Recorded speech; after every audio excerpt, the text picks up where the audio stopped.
So basically you guys have to, you can follow us on Instagram. All your master educator, all your master teachers are there, है ना, जो भी आपको screen पर दिख रहे हैं, लाइक खुशी मैम, मैं भी दिख रही हूँ.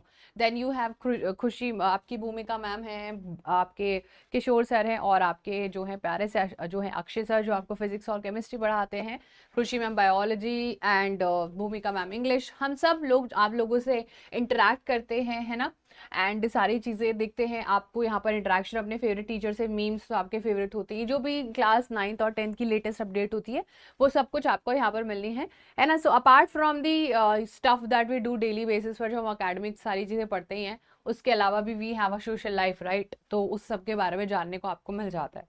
तो चलो क्लास को स्टार्ट करते हैं बिना टाइम को वेस्ट करें. बहुत ही ज़्यादा मज़े आने वाला आज तो, ठीक है. बहुत सारे क्वेश्चन हम लोग करने वाले हैं आज के सेशन में, and these question are going to be about obviously SST कर रहे हैं, और 2 चैप्टर हम लोग करने वाले हैं, ठीक है. We are gonna start with 2 chapters, and which are those chapters. So बच्चा, एक तो आपका वही है चैप्टर नंबर 2 ऑफ हिस्ट्री, ठीक है. Chapter number 2 of history which is nationalism in India. एक तो हम इसके एमसीक्यूज करने वाले हैं.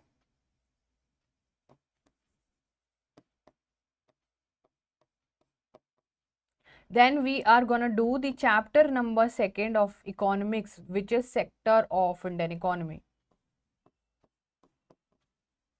आई होप आप लोगों ने वन शॉट तो देख ही लिया होगा चैप्टर का. नहीं देखा है तो जाके आप देख सकते हो, it's there in the video section. Chapter 2 economics, these are the chapters we are gonna cover today. Okay everyone, जल्दी से मुझे एक बार कमेंट सेक्शन में जो है आ जाओ गाइज, लाइव बता दो सारी चीज़ें परफेक्ट हैं, सारी चीज़ें बहुत अच्छे से आप लोगों को दिखाई दे रही हैं. We have a bunch of student, but 1-2 चीज़ें कुछ तो गड़बड़ लग रहा है आज, ठीक है. तो चलो स्टार्ट करते हैं, and we are gonna do some questions from the chapter, ठीक है. एमसीक्यू करने वाले हैं obviously, which you can see it's written on your screen. आप लोग आंसर देना शुरू करो. हेलो बच्चा, हेलो, आ गए हैं सारे बच्चे. चलो स्टार्ट करते हैं. फर्स्ट क्वेश्चन ऑब्वियसली पढ़ो, and we will try to answer this. Yes everyone, please try to do the question. The non cooperation movement began on which one of the following dates. The NCM actually began on which date. बोलो जल्दी से. And what was the reason behind it? हाँ जी.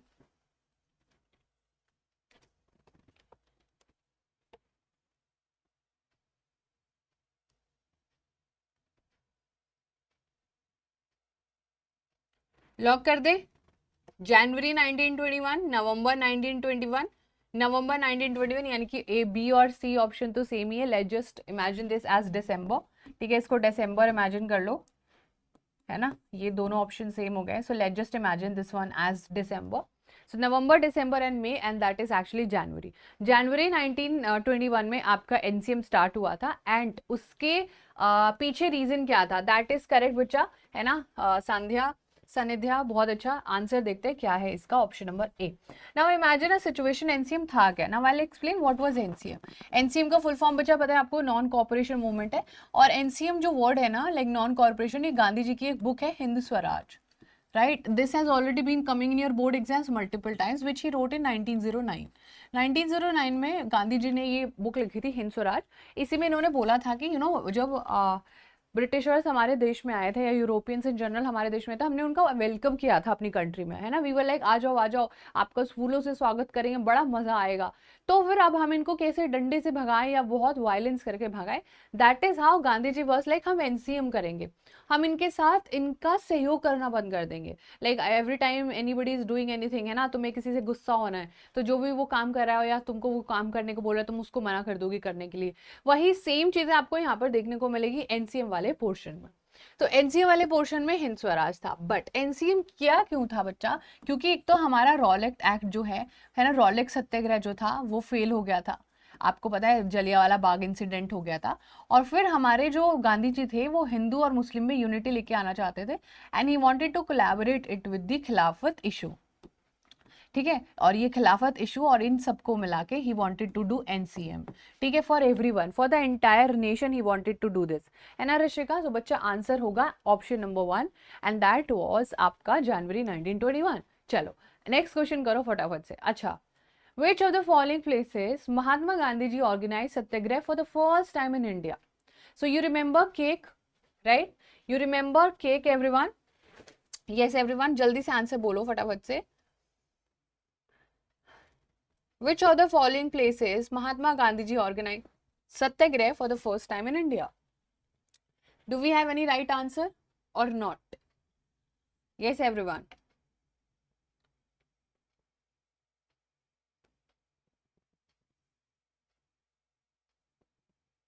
पक्का lock कर दे? चलो देखो, अब मैं आपको बताती हूँ, जैसे गांधी जी आते हैं वापस, गांधी जी कहाँ से वापस आए थे? So we also have to remember this one thing, Gandhi ji actually came back from South Africa. South Africa से ही केम बैक इन जनवरी 1915। जनवरी 1915 में आने के बाद he was very reluctant, he was very much aware of the fact, very good everyone, है ना? Yes, that's actually the correct answer. ठीक है ऋषिका, बहुत अच्छा बच्चा। साउथ अफ्रीका 1915 आने के बाद ही actually went to different part of India. उन्होंने इंडिया के डिफरेंट पार्ट्स में घूमना शुरू किया। एंड जब उन्होंने घूमना शुरू किया तो जो हमारे लोगों की कंडीशन थी वो इतनी बुरी थी, इतनी बुरी कंडीशन ब्रिटिशर्स ने हम लोगों की करी हुई थी कि गांधी जी वाज लाइक कि इसके लिए तो I need to take some action. And when there was any action, तो वो होता था सत्याग्रह के फॉर्म में, क्योंकि आइडिया अपने साथ गांधी जी लेके आए थे सत्याग्रह का। सत्याग्रह बेसिकली हमें सच के रास्ते पर चलना है, ऑपरेसर को वायलेंस नहीं दिखाना and everything and all of that sort. तो इन्होंने करे थे बच्चा 3 satyagraha, which you can remember as के का ई इग्नोर कर दो, सी था चंपारण, ठीक है चंपारण था, फिर था यहाँ पर अहमदाबाद का issue that he brought out, and then he was also talking about the Kheda. Kheda में पेजेंट्स का इशू था, अहमदाबाद में कॉटन मिल वर्कर्स का इशू था, और चंपारण में इंडिगो का इशू था। एंड एक्चुअली में 1917 is actually the right answer, और 1917 में चंपारण का ही इशू सबसे पहले आया था। ठीक है, बाकी जो आपको ऑप्शन दिख रहे हैं, दांडी मार्च तो काफी लेट हुआ है, which is around 1930s right, then Ahmedabad 1918 but 1917 option number D which happens to be the Champaran. ठीक है, तो बहुत बच्चों ने करेक्ट आंसर दिया है, दैट इज करेक्ट बच्चा। तो Rishika very good, that is Champaran. चलो नेक्स्ट क्वेश्चन करो फिर फटाफट से। हाँ जी, स्वराज पार्टी से कौन रिलेटेड है? बोलो जल्दी से। Who among the following was associated with the formation of Swaraj Party within the Congress? Was it Subhash Chandra Bose? Was it Motilal Nehru ji? Was it Jawaharlal Nehru ji? या फिर दादा भाई नाउरोजी? हाँ जी, बोलो जल्दी से, quickly everyone, tell me the answers.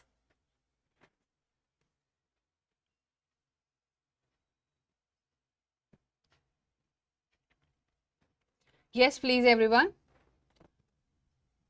Who among the following was associated with the formation of Swaraj Party within the Congress? Within the Congress, like मैं आपको पूरी स्टोरी बताती हूँ, ठीक है? पूरी स्टोरी ये है कि गांधी जी 1915 में आते हैं इंडिया वापस साउथ अफ्रीका से, जो वहां पर एक केस लड़ने गए हुए थे, जो कि काफी ज्यादा सक्सेसफुल था। वेरी गुड एवरीवन, बहुत अच्छा।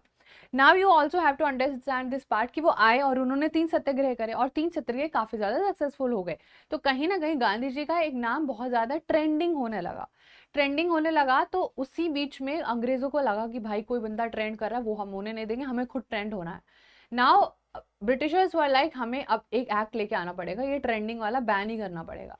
सो they passed an act, that was Rowlatt act. Rowlatt act जैसे ही आता है बच्चा, हमारी फ्रीडम ही खत्म हो जाती है सत्याग्रह करने की। ठीक है, उसके बाद गांधी जी बोलते लो अब हम इसके खिलाफ भी सत्याग्रह कर देंगे, क्या कर लोगे आप लोग? और फिर वो हमारे ऊपर जलियांवाला बाग अटैक कर देते हैं, लाइक मैसेकर क्रिएट कर देते हैं, हत्याकांड कर देते हैं पूरा। फिर हमारा वापस हो जाता है कौन? रॉलेट एक्ट, सत्याग्रह। फिर एनसीएम भी वापस हो जाता है जब हम एनसीएम रिलीज करते हैं। तो बेसिकली इतनी सारी चीजें हम शुरू करते हैं और फिर जीरो से वापस जीरो पे आ जाता है। फिर हार जीतने वाले होते हैं, फिर हार जाते हैं, फिर दोबारा से स्टार्ट करना पड़ता है। सो बेसिकली इसके बाद हो जाता है पॉलिटिक्स डिवाइड। नाउ अब लोगों को लगता है कि जब आपने कुछ मेथड ट्राई कर लिया, like when you have already tried a method, है ना, जब आपने कोई मेथड ट्राई कर लिया वो नहीं काम आ रहा तो आप मेथड चेंज करो। Exactly like that. तो फिर कांग्रेस में ही दो चीजें जो है, दो आइडियोलॉजी में ग्रुप में लोग बढ़ जाते हैं। एक होते हैं जो रैडिकल, वो बोलते हैं कि अरे गुस्सा, बहुत गुस्सा आ रहा है, तुमसे छीन लेंगे। और एक होते हैं थोड़े नरम दिल के लोग, लाइक अरे यार कोई नहीं, मान लेते हैं ना, ऐसे ऐसे करके बातों को निकाल लेंगे, पॉलिटिक्स में घुस के चेंज करेंगे। So that was not Subhash Chandra Bose, that was not Dadabhai Naoroji, and that was not Jawaharlal Nehru. जितने बच्चे मोतीलाल नेहरू जी कह रहे हैं, दैट इज एक्चुअली करेक्ट बच्चा, that is actually happening to be the correct answer. Motilal Nehru हमारे करेक्ट आंसर है, and he actually founded a Swaraj party. ठीक है बच्चा, चलो बहुत ही बढ़िया, है ना। चलो नेक्स्ट क्वेश्चन पर बढ़ते हैं। नेक्स्ट क्वेश्चन पर, In which of the following Indian National Congress session was the Poon Swaraj demand formalized? Yes, everyone. This is the most important question. This has already been repeated in your previous year, I think 1000 times already. बोलो जल्दी से. B है पक्का कौशिक, मैंने lock कर दिया B. अब बोलो जल्दी से. हाँ जी. Madras, Lahore, Calcutta, Nagpur. Very good Nikhil. Wings art. B Lahore. Yes. So Lahore जो है that was the correct. Lahore session. अब आप सोचोगे लाहौर मतलब कि पाकिस्तान. नहीं बच्चा, पहले पाकिस्तान थोड़ी होता था. पहले तो इट वाज ऑल अखंड Bharat, right. It was all part of India. But obviously Bangladesh हमसे चला गया, पाकिस्तान हमसे चला गया. रिलीजन के बेसिस पर अंग्रेजों ने जो पौधा लगाया था बड़ा हो गया. क्या डिवाइड एंड रूल का बचपन से उन्हें समझ आ गया था. लाइक जब ब्रिटिशर्स हमारी कंट्री में आए थे ना और हमारे लोगों से मिले थे, तो देवर लाइक इनको तो मैं समझ गया हूँ, अगर इनके साथ कुछ बुरा करना है ना तो इनको धर्म के आधार पर बांट दो. And that was a very fruitful decision they took.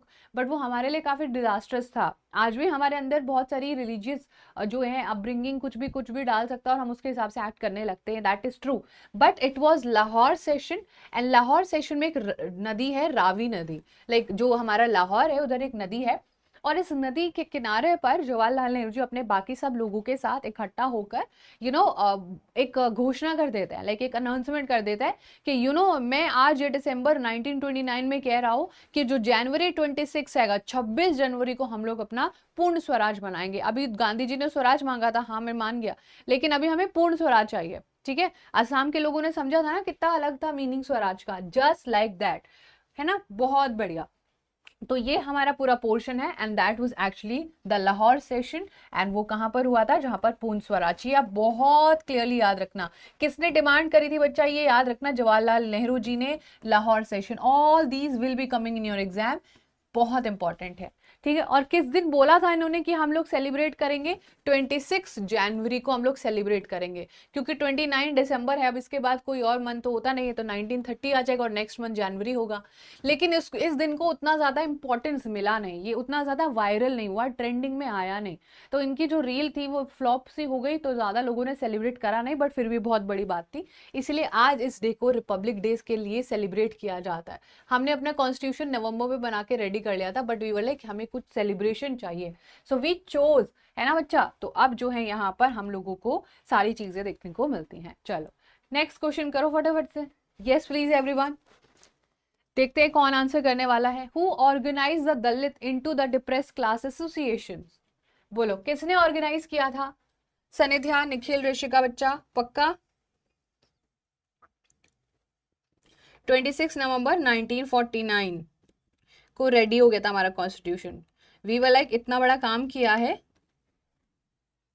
Ma'am will you provide video based on PYQ only? No बच्चा, definitely not. We are going to do new questions as well. BR Ambedkar पक्का lock कर दूं? A option को lock कर दूं 100%?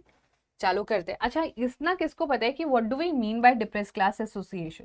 देखो पता है आप लोगों को, अगर आप लोग क्लास 8 का थोड़ा कुछ याद रखते हो तो आई डोंट नो, बट मैं आपके लिए रिपीट कर देती हूँ यहाँ पर थोड़ा सा. देखो BR अम्बेडकर जी जो थे ना, वो खुद भी एक ऐसे बैकग्राउंड से आते थे जो कि दलित होते थे. ठीक है. ही वॉज अ दलित. और ये जो दलित होते थे बच्चा, these were the untouchable of the society. ये सोसाइटी का एक ऐसा पार्ट है जिनसे कोई बोलना नहीं चाहता था, जिनसे कोई टच में नहीं रहना चाहता था. इनको टच करने से लोग क्या हो जाते थे? अपवित्र हो जाते थे. लाइक वो क्या हो जाते थे कि हम तो खराब हो गए, अरे ये हो गया वो हो गया. ऐसा सोसाइटी में बहुत सालों से चला रहा था, जो कि एक प्रॉब्लमैटिक फिगर था. और इस प्रॉब्लमैटिक फिगर को जिम्मेदारी उठाई BR अम्बेडकर जी ने. आपको पता है BR अम्बेडकर जी के साथ स्कूल में क्या होता था? इमेजिन करो आप स्कूल में जा रहे हो और जो सीट्स पर सब बच्चे बैठे हैं आपको सीट पर ना बैठने दिया जाए. आपको दूर क्लास से खिड़की के बाहर भी बिठाया, खिड़की से के बाहर से देखो और वो भी जमीन पे बैठ के देखो, या फिर खिड़की के बाहर से खड़े होकर क्लासरूम में पढ़ो. और जो सब लोग जहाँ से पानी पीता वहां से पानी भी नहीं पी सकते.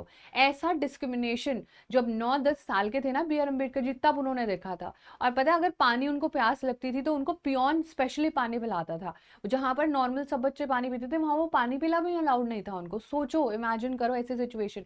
और पता है पियोन भी कैसे पानी पिलाता था? कि नीचे बैठो जमीन पर और बहुत ऊपर से पानी पिलाता था पियोन ऐसे डाल के. क्यों? क्योंकि अगर ऐसे टच हो गया है ना तो फिर वो अपवित्र हो जाएगा. ऐसी सिचुएशन होती थी हमारे सोसाइटी में. आप लोगों को तो नहीं देखने को मिलती होगी, लेकिन कंट्री साइड में आज भी बहुत ज्यादा, जहां पर डेवलपमेंट नहीं पहुंचा है, लोगों का एजुकेशन नहीं पहुंचा है, वहां पर आज भी बच्चा ये होती हैं चीजें.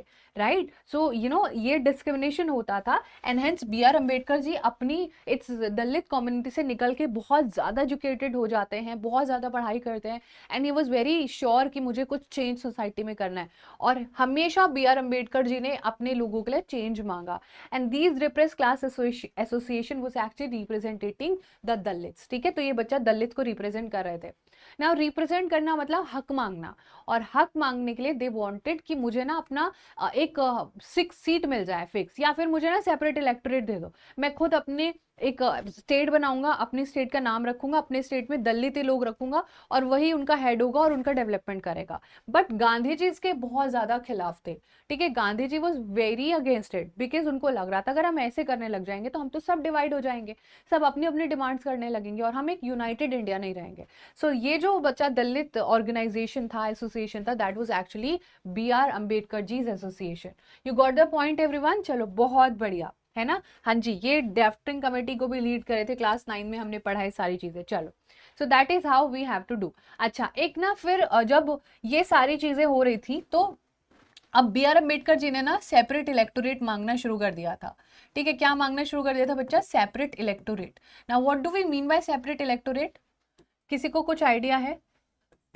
किसी को कुछ आइडिया सेपरेट इलेक्टोरेट का मतलब क्या होता है? देखो, सेपरेट इलेक्टोरेट का मतलब होता है कि बिल्कुल डिफरेंट इलेक्शंस हो, हमारी सीट्स भी अलग हो, और डिफरेंट इलेक्शंस होने से मतलब इंडिया डिवाइड हो जाएगा। और जब यहाँ पर बी आर अम्बेडकर जी ने सेपरेट इलेक्टोरेट की डिमांड को फ्लरिश करा, बोला कि मुझे चाहिए, तो Gandhi ji was very sad about it. It was like ये तो मैं बिल्कुल भी नहीं होने दूंगा, मेरा भारत डिवाइड हो जाएगा, इसके लिए तो मैं बिल्कुल अनशन पर जा रहा हूँ, और मैं खाना नहीं खाऊंगा बिल्कुल भी। और जब ऐसा होता है, ऐसा अनाउंसमेंट गांधी जी कर देते हैं, तो बी आर अम्बेडकर जी को बुरा लगता है, और वो बोलते हैं कि अच्छे काम करते हैं, कुछ ना कुछ तो हमारे बीच में समझौता कर लेते हैं। और ये समझौता बच्चा क्योंकि पूना में हुआ था, राइट, ये समझौता बच्चा क्योंकि पूना में हुआ था, तो इसको पूना एक्ट भी बोलते हैं। ठीक है, क्या समझौता हुआ था कि आप सेपरेट इलेक्टोरेट मत मांगो प्लीज, आप एक काम करो, जब हम आजाद हो जाएंगे ना, तो we will give you reservation, हम आपको रिजर्वेशन दे देंगे जो भी सारी सीट्स होंगी गवर्नमेंट में। जैसे कि मान लो हमने 100 सीट्स पर इलेक्शन करे, हम 20 आपको दे देंगे, वो 20 पे आप ये वाले जो है एसोसिएशन की क्लासेस को रिप्रेजेंट कर लेना। समझा आपको? चलो नेक्स्ट क्वेश्चन करो जल्दी से। Who why had the Congress ignored the Dalits for long? अच्छा, ये हमने करा है, बोलो जल्दी से, दलित्स को क्यों इग्नोर किया जा रहा था, है ना, separate seats. Very good everyone. Hi Triyani बच्चा, चलो now you start giving the right answers everyone, बोलो जल्दी से। Yes, those who were neglected by society. अच्छा, इसके पीछे रीजन होता था, मैं बताती हूँ आपको, आई डोंट नो किसी ने बताया या नहीं, but I will tell you this whole story, क्या था ये। अच्छा, ये जो दलित होते थे ना, अगर मैंने आपको स्टोरी बताई ना, फिर आप इसमें से कर लोगे पूरा, है ना, आप इसमें से पूरा कर लोगे। देखो, मैं बताती हूँ आपको क्या था। एक हमारे पास ना बहुत टाइम पहले वेद होते हैं, वेद इन द सेंस कि it was a rule book kind of. पहले जब हमारे पास साइंस वगैरह नहीं होती थी ना, तो वेद होते थे, और वेद में से ही पढ़ के सारी चीजें जो है बताई जाती थी। तो जो वेद होते थे वो डोमिनेट किए जाते थे जो सनातनी होते थे या मेजोरिटी ऑफ हिंदू होते थे। ठीक है, उनको अपर क्लास या अपर कास्ट समझा जाता था। एक समझ में आई? उसी वेद में एक वेद है ऋग्वेद, उस ऋग्वेद में एक पिक्चर थी, पुरुष सूक्ता जो है होता था।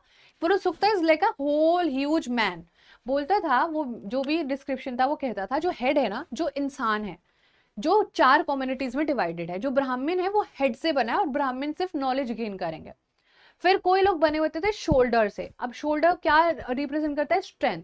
All these people were known as Kshatriyas. Now they will fight, जो भी कुछ दुश्मन अटैक करेगा, पुलिसिंग एंड ऑल, आर्मी, ये सब ये चीजें करेंगे। फिर आता था थाइस से, जो लोग थाइस से बने उनका काम डिफाइन होता था, आप ट्रेड करोगे, आप मर्चेंट बनोगे, रेस्ट ऑफ द काम ये लोग करेंगे। फिर आता था लास्ट शूद्रास, जो फीट से बना है, लाइक पुरुष सूक्ता जो है उसके फीट से बना है। ठीक है, फीट से बनना इन द सेंस क्या होगा इसका मतलब? फीट से बनने का मतलब अब आप जो भी बचे हुए साफ सफाई का काम है, टॉयलेट्स क्लीन करना, साफ सफाई क्लीन करना, पूरे नालियां साफ करना, ये काम आपका होगा। हेंस ये धीरे धीरे बहुत सालों तक इतना ज्यादा जो है एक सोसाइटी में स्टिग्मा बन गया कि आज तक चले आया। अब ये होता था, जो दलित होते थे बच्चा, वो सबसे नीचे होते थे लैडर के, और जो सनातनीज होते थे, जो हिंदू लीडर होते थे, वो बहुत ऊपर होते थे। तो अगर दलित्स और हिंदू या फिर सनातनीज एक साथ आएंगे ना तो बहुत ज्यादा क्लैश हो जाएगा कि अरे हमारे समाज में ये नहीं होता है, हमारे समाज में तो डिविजन है। So that is why Congress में जो लीडर होते थे that was dominated by the Sanatanis, क्योंकि पैसे वाले होते थे। और अगर एक दो दलित आएंगे कांग्रेस में तो कांग्रेस नाराज हो जाएगी। इसीलिए कांग्रेस ने बहुत टाइम तक दलित्स के डिमांड को इग्नोर किया, बिकॉज बच्चा उसमें क्या है, उनको लगता था कि सनातनीज का फियर हर्ट हो जाएगा। ठीक है, समझ में आया? Yes, correct everyone. So I hope you got the whole point, है ना, ये सारी चीजें अब आप इसको कभी नहीं भूलने वाले हो। तो मान लो कि मेरी टीम में, ध्यान से सुनना, मेरी टीम में 10 लोग हैं और ये 10 लोग में से 8 लोग ना बॉयज हैं, ठीक है। और मुझे हमेशा ये अपनी टीम खराब नहीं करनी है, मुझे अगर, तो मुझे 8 बॉयज का मेजोरिटी ओपिनियन लेके चलना पड़ेगा, है ना। लेकिन अब आप खुद सोचो कि अगर मैंने कुछ ऐसा डिसीजन ले लिया कि जो ये 8 बॉयज ये टीम ब्रेक कर देंगे, तो फिर I have to think about. तो इसीलिए जो 2 लोग थे ना, या 2 गर्ल्स में लेके आना चाहती थी टीम में, ये बहुत ज्यादा प्रॉब्लमैटिक थी और मैं इनकी डिमांड्स बहुत टाइम तक इग्नोर करूं, दैट इज द रीजन। तो सनातनीज कहीं हर्ट ना हो जाए इसलिए दलित्स को इग्नोर किया जाता था, क्योंकि फिर वो सोचेंगे अरे हम इतने छोटे लोगों के साथ बैठेंगे एंड फलाने नेक्स्ट फालतू की बात। चलो नेक्स्ट क्वेश्चन करो जल्दी से। अच्छा ये तो आप कर लोगे, हमारा प्रीवियस ईयर क्वेश्चन है बच्चा ये। हाँ जी बोलो जल्दी से, क्या है हमारा आंसर?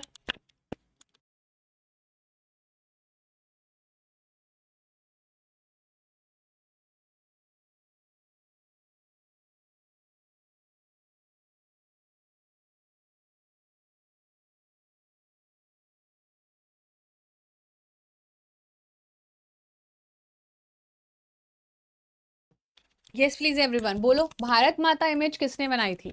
बंकिम चंद्र चट्टोपाध्याय, सुभाष चंद्र बोस, अभिनंदन टैगोर, रविन्द्रनाथ और अभिनंदन। हाँ जी बोलो, डी पक्का लॉक कर दे। माही, ऋषिका, बच्चा वेरी नाइस, ऋषिका, त्रयानी बहुत अच्छा।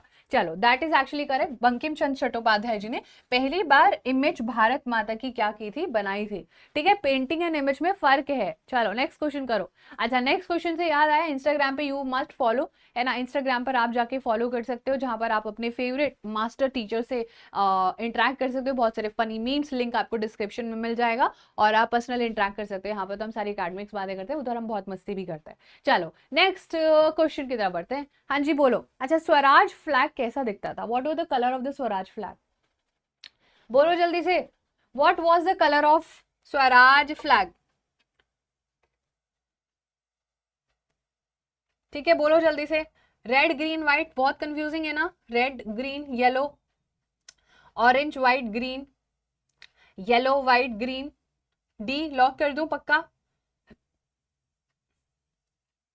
येलो हटा दो येलो तो हटा दो भाई, येलो तो हटा ही दो, येलो तो हमारा नहीं है ना, 1920 वाले में येलो नहीं है। सो red green and white.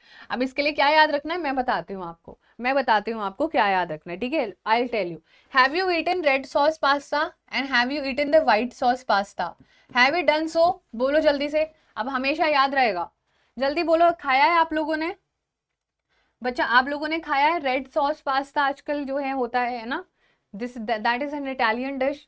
White sauce pasta खाया है सबने, है ना, खाया है ना, वेरी गुड। बस अब और क्या करना है, जब भी रेड सॉस पास्ता और व्हाइट सॉस पास्ता खाओगे ना तो उसमें ग्रीन वेजिटेबल्स डलवाना। ठीक है, ग्रीन वेजिटेबल्स डलवाओगे तो क्या होगा, हमेशा 21 साल के नजर आओगे, यानी कि यंग नजर आओगे। Simple simple. अब बोलो जल्दी से, आंसर बोलो क्या होगा? रेड सॉस पास्ता मंगाया, ग्रीन सॉस पास्ता मंगाया, उसमें बहुत सारे ग्रीन वेजिटेबल्स डाले, फिर 21 साल के रहेंगे यमी यमी। है ना मैम, कैसी बातें कर रहे हो आफ्टरनून में, जो है इतनी यमी यमी बातें हो रही है, मुंह में पानी आ गई यमी। बोलो जल्दी से, याद रहेगा कि नहीं? अब आंसर बोलो दोबारा से। 1921, हमेशा 21 ईयर्स का यंग रहना है ना, ये सबसे परफेक्ट एज होती है यंग होने की। रेड सॉस पास्ता मंगाया, व्हाइट पास्ता मंगाया, और पता है क्या किया, उसमें ग्रीन वेजिटेबल्स डाल दी, क्योंकि वेजिटेबल्स तो हेल्दी होती हैं, है ना। तो ए आंसर हो जाए, अब कभी भी नहीं भूलने वाला। Never in your life you will forget about this flag, चाहे ये आपके 10 साल बाद भी आ जाएगा, क्योंकि खाने की बातें हम अक्सर नहीं भूलते हैं। चलो भाई इसी बात पे नेक्स्ट क्वेश्चन हो जाए, red green and white is actually the correct answer. चलो बोलो, डोमिनियन स्टेटस किसने, एक वेग ऑफर, पता नहीं था क्या होने वाला है, कुछ नहीं पता है, सारी चीजें डाइसी हैं, कंफ्यूजिंग है, बच्चा बोलो। हाँ जी बोलो बोलो। Lord Curzon, viceroy Irwin, Lord Bentinck, Lord Mountbatten, Batten की स्पेलिंग गलत हो गई, ये लो ठीक हो गए। हाँ जी बोलो। लॉर्ड होते थे ना ये जो लोग हमारे ऊपर राज करते थे, पक्का लॉक कर दूं? लॉक कर दूं? डोमिनियन स्टेटस इरविन ने दिया था। अरे आ जाओ हमारे यहाँ पे बात करेंगे, है ना। माही वेरी नाइस बच्चा, शुभम बहुत बढ़िया, ऋषिका, त्रयानी बहुत वेरी गुड एवरीवन। सो लड़कियां भी मतलब लड़कों को बढ़िया कंपटीशन दे रही, लड़कों को खून नहीं खोल रहा है क्या आज। देखो सबसे पहले डोमिनियन स्टेटस क्या था, it was a kind of status कि हमारा इंडिया आने वाले फ्यूचर में कैसा दिखने वाला है, but we were also not sure, हमें ही नहीं बता रहे थे कि कैसा दिखने वाला है। So that was a very problematic figure. अच्छा अब हमारे लॉर्ड इरविन, जितने बच्चों ने बोला वो बिल्कुल करेक्ट है, क्योंकि उस टाइम ना लॉर्ड इरविन रूल कर रहा था, मतलब बाहर से ये बैठा था। पर जो है हमने इसका ये डोमिनियन स्टेटस बिल्कुल भी नहीं माना। अच्छा एक बात बताओ, एक गांधी जी ने ना 11 लेटर्स, सॉरी 11 डिमांड लिखी थी एक लेटर में, एक लेटर में 11 डिमांड्स लिखी थी, वो किसके लिए लिखी थी बच्चा, जल्दी से बताओ। हाँ जी, देखते हैं कौन बताता है कमेंट सेक्शन में। एक जो है लेटर लिखा था,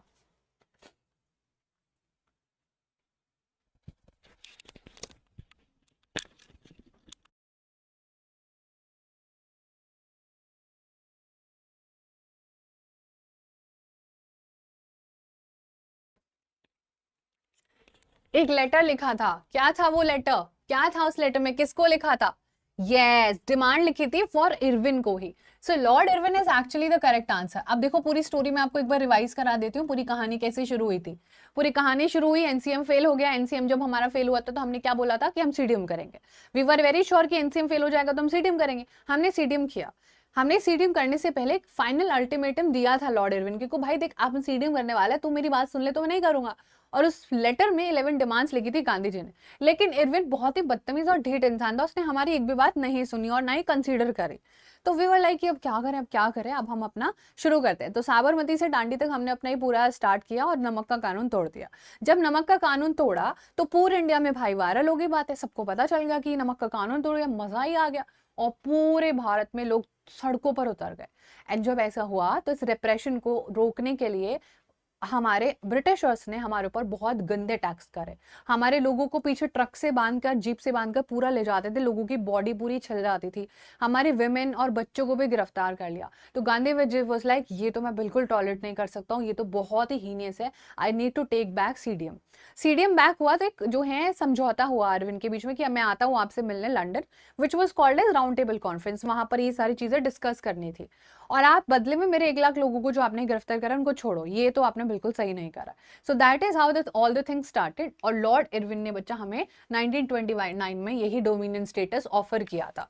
ठीक है चलो, तो अच्छा एक बात बता दो, इसको इसको नाम क्या बोलते हैं। ये जो पूरा हुआ था, ये जो पूरा बच्चा की सीडीएम हुआ हमारा कैंसिल हो गया, फेल हो गया, ठीक है, हम लोगों के जो सत्याग्रही थे बच्चों उनको अरेस्ट कर लिया गया, ठीक है, हमारे सत्याग्रही को अरेस्ट कर लिया गया। तो यहाँ पर क्या कंक्लूजन निकला, उस चीज को बोलते क्या है, गांधी इरविन पैक्ट बोलते हैं, है ना। Very good everyone. अच्छा इसको राउंड टेबल कॉन्फ्रेंस बोलते हैं, जो हमेशा लंदन में ही होंगी। 3 राउंड टेबल कॉन्फ्रेंसेस हुई हैं, तीनों में पता है कौन गया, बी आर अम्बेडकर जी हमेशा गए, गांधी जी सिर्फ एक बार गए हैं। तो ये जो राउंड टेबल कॉन्फ्रेंस होती है ना, एक्चुअली राउंड टेबल होती थी, उस पर लोग बैठे होते थे, डिस्कशन करते थे। अब ये राउंड टेबल कॉन्फ्रेंस लंदन जाके होती थी। अब ऐसा तो है नहीं कि लंदन गए और आ गए, वो भी उस जमाने में। आज ही भाई जो है 20 to 21 आवर्स 24 आवर्स लग जाते हैं जाने जाने में, है ना। तो उसके लिए चीजें बहुत डिफिकल्ट हो जाती। और जब गांधी जी वापस आए तो सीडीएम पूरा ठंडा पड़ चुका था, कुछ भी नहीं बचा था सीडीएम में। ठीक है चलो, so that was the whole point, है ना। चलो बहुत अच्छा। नाउ नेक्स्ट क्वेश्चन, बोलो जल्दी से। Which of the following agreement have reserved seats to depressed class association in provincial and central legislative assembly? बोलो बोलो बोलो। यस एवरीवन, बहुत बढ़िया, मजा आ रहा है गाइस। चलो अच्छे से करो। सानिध्या जल्दी से बोलो। ऋषिका, शुभम बहुत अच्छा बच्चा, चलो करो जल्दी से। पूना पक्का लॉक कर दे सी ऑप्शन को। So we have Deepak, Shubham, Rishika and Trayani giving the right answer. That's actually Pune. So it was not Lucknow pact, Gandhi Irwin pact, pact देखो भाई पैक की बात हो रही है, it's pact, ठीक है, it's a समझौता, not a packet, ठीक है। ये नहीं होगा बिकॉज ये तो इरविन और गांधी जी के बीच में होता है, नन ऑफ दीज हो नहीं सकता। ऑप्शन होगा पूना पैक्ट। पूना पैक्ट किसके बीच में होता बच्चा, B R Ambedkar ji plus Gandhi ji. इसको लगा डाला तो लाइफ जिंगा लाला, ठीक है। चलो नेक्स्ट क्वेश्चन करो फिर इसी बात पर। अच्छा यही बोलो, सेकंड राउंड टेबल कॉन्फ्रेंस कब हुई होगी। वही है जब सीडीएम खत्म होगा। सीडीएम कब हुआ था बोलो, 35 में सीडीएम हुआ था, 38 में, 45 में, 31 में। सीडीएम के लिए सेकंड कॉन्फ्रेंस में गए थे गांधी जी, लंदन में होती थी ये, बोलो कौन सा आंसर है। अभी अभी बताया था ना, ध्यान से भी सुनोगे तो आंसर कर लोगे बहुत easily.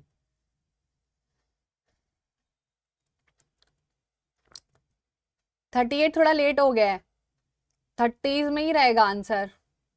38 is too late. First table, second table, बहुत सारी टेबल। 1931 में बच्चा हो गई थी सेकंड टेबल। और ये वही टेबल है जब हम अपना सीडीएम कर रहे थे, है ना। हम अपना सीडीएम कर रहे थे, सीडीएम फेल हो गया, है ना, बिकॉज सीडीएम में क्या हुआ, इतना ज्यादा रिप्रेशन हमें देखने को मिला कि हम लोग परेशान हो गए अंग्रेजों से। एंड वी वर लाइक कि नहीं, अब हम ये नहीं कर सकते। सो दैट वाज एक्चुअली 1931। ये तो काफी लेट हो गया। और सीडीएम 1930s 1931 में होता है, और सीडीएम के वाया ही सेकंड राउंड टेबल कॉन्फ्रेंस में गए थे। फर्स्ट में तो कोई गया ही नहीं था, फर्स्ट में गांधी जी नहीं गए, थर्ड में भी नहीं गए थे, सिर्फ सेकंड में गए थे। ठीक है, क्योंकि पता था फर्स्ट में भी बकवास करेंगे, सेकंड में जो आना पड़ा, मजबूरी थी, अपने लोगों को छुड़ाना था, इसलिए जो है समझौता करना पड़ा। कि आप भी करते हो ना अपने भाई बहन के साथ समझौता, गलती से उसका मुक्का मार के नाक तोड़ दो तो वो मम्मी पापा को बता दें, फिर तुम्हें डांट पड़ेगी, तो तुम बोलते हो भाई तो एक काम करिए मेरा चिप्स का पैकेट खा ले, तो आप भी तो समझौता करते हो। तो वैसे ही गांधी जी ने भी बोला कि चलो मैं आता हूँ लंदन आपसे मिलने, बट वहां पर कुछ भी नेगोशिएशन नहीं हुआ था। जो अंग्रेज चाहते थे वो हम नहीं करने वाले थे, जो हम चाहते थे वो नहीं कर रहे थे भाई हमारे देश में। वाह वाह वाह वाह, क्या स्टोरी चल रही, बड़ा मजा आ रहा है। चलो नेक्स्ट क्वेश्चन करो। हाँ जी बोलो जल्दी से। अब देखो सेम क्वेश्चन है लेकिन लैंग्वेज कितना घुमा के पूछा है। बोलो जल्दी से। सीडीएम फुल फॉर्म होता है बच्चा सिविल डिसोबीडियंस मूवमेंट। ओके, महक वेरी नाइस बच्चा। चलो आंसर बोलो अब। What was the demand of 1929 session of the Congress Lahore. तुमने इस लड़की की टांगे देखी एक बार, माल न्यूट्रिशन का शिकार हो भाई तुम। अभी अभी मैंने देखा, हील्स तो उसने बहनी एकदम नियॉन ग्रीन कलर की, है ना। चलो जल्दी से बोलो फटाफट से, डिमांड ऑफ पूर्ण स्वराज किसने की थी।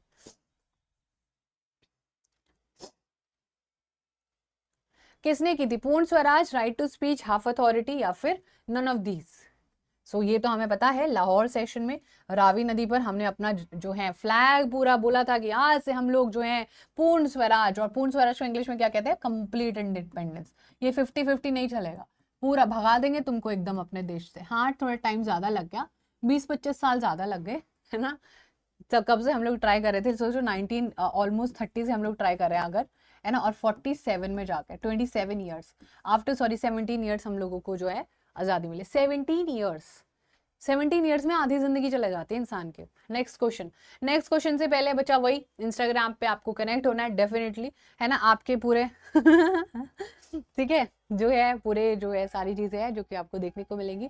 बहुत सारे जो है टीचर्स लाइव आते हैं यहाँ पर, हम भी लाइव आते हैं, और काफी इंटरेक्शन रहता है, जो भी लेटेस्ट न्यूज होती है वो भी आपको पता चलती है। चलो नेक्स्ट क्वेश्चन करो इसी बात पर, इसी बात पर नेक्स्ट क्वेश्चन हो जाए। Who started Swaraj party. आंखें बंद करके कर सकते हो तुम इसको।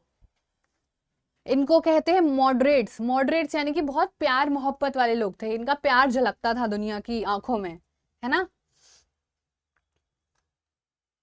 चलो सुखपाल बच्चा जल्दी से बोलो फटाफट से आंसर। क्या था स्वराज पार्टी। देखो मैंने आपको बोला था, जब इतनी सारे फेलियर्स हम लोगों ने देख लिए, जब हमने फेलियर्स देखा तो हमने बोला कि अरे स्ट्रेटेजी चेंज करो ना। स्ट्रेटेजी चेंज करेंगे तो क्या होगा, ओपिनियंस डिफरेंट होंगे, तो आधे लोग बच्चा मॉडरेट्स में चले जाएंगे। अब मॉडरेट्स क्या होते थे, अरे ऐसे थोड़ी होता है, आप उसको समझा दो ना बच्चे को, वो आगे से गलती नहीं करेगा। और एक होते कि अरे नहीं ऐसे कैसे समझाते, एक लगाएंगे सही हो जाएगा। और कुछ लोग होते थे, जैसे एक लगाने की बात करते थे, वो थे रेडिकल्स। तो कुछ लोग कहते थे कि आओ ना मिलके बैठ के बातें करते हैं, बैठ के समझाएंगे आपको। मॉडरेट्स बोलते थे अरे आओ अंग्रेजों के साथ मीटिंग करते हैं, चाय पानी पीते हैं, फिर उनको बोलेंगे कि अरे सर ऐसा मत करो, समझाते हैं उनको। बट रेडिकल बोलते थे मैं बिल्कुल बात नहीं करूंगा और मैं मार डालूंगा उनको। और वो स्वराज पार्टी के वो मॉडरेट्स ही फॉर्म करता है। तो जवाहरलाल नेहरू बिल्कुल भी नहीं, ये तो बिल्कुल रेडिकल थे। ठीक है, महात्मा गांधी जी इस पूरी स्टोरी में है नहीं, सी आर दास अकेले होंगे नहीं, ऑप्शन होगा C R Das and Motilal Nehru ji. ठीक है ठीक है ठीक है ठीक है ठीक है ठीक है। चलो हाँ जी, रेडिकल मतलब मजा दो, पूरा वायलेंस मचा दो। और ये जो होते थे मतलब मॉडरेट इधर जो है, ये मचाते नहीं थे, दे वर लाइक काइंड पीपल। हाँ जी तो आंसर बोलो। अच्छा अगला क्वेश्चन बोलो, क्वेश्चन बोलो। रूपेश आ गया है, रूपेश रूप लेके, और अपना पेश है वो रूपेश।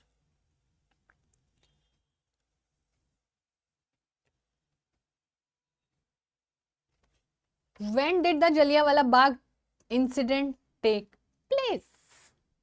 Yes, everyone.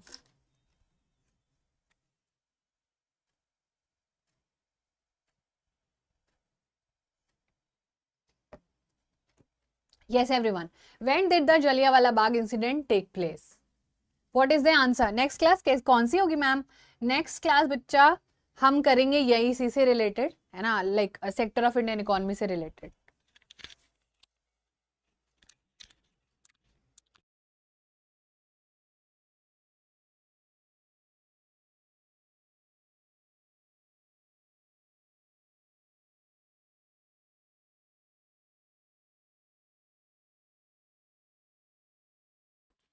बोलो जल्दी से.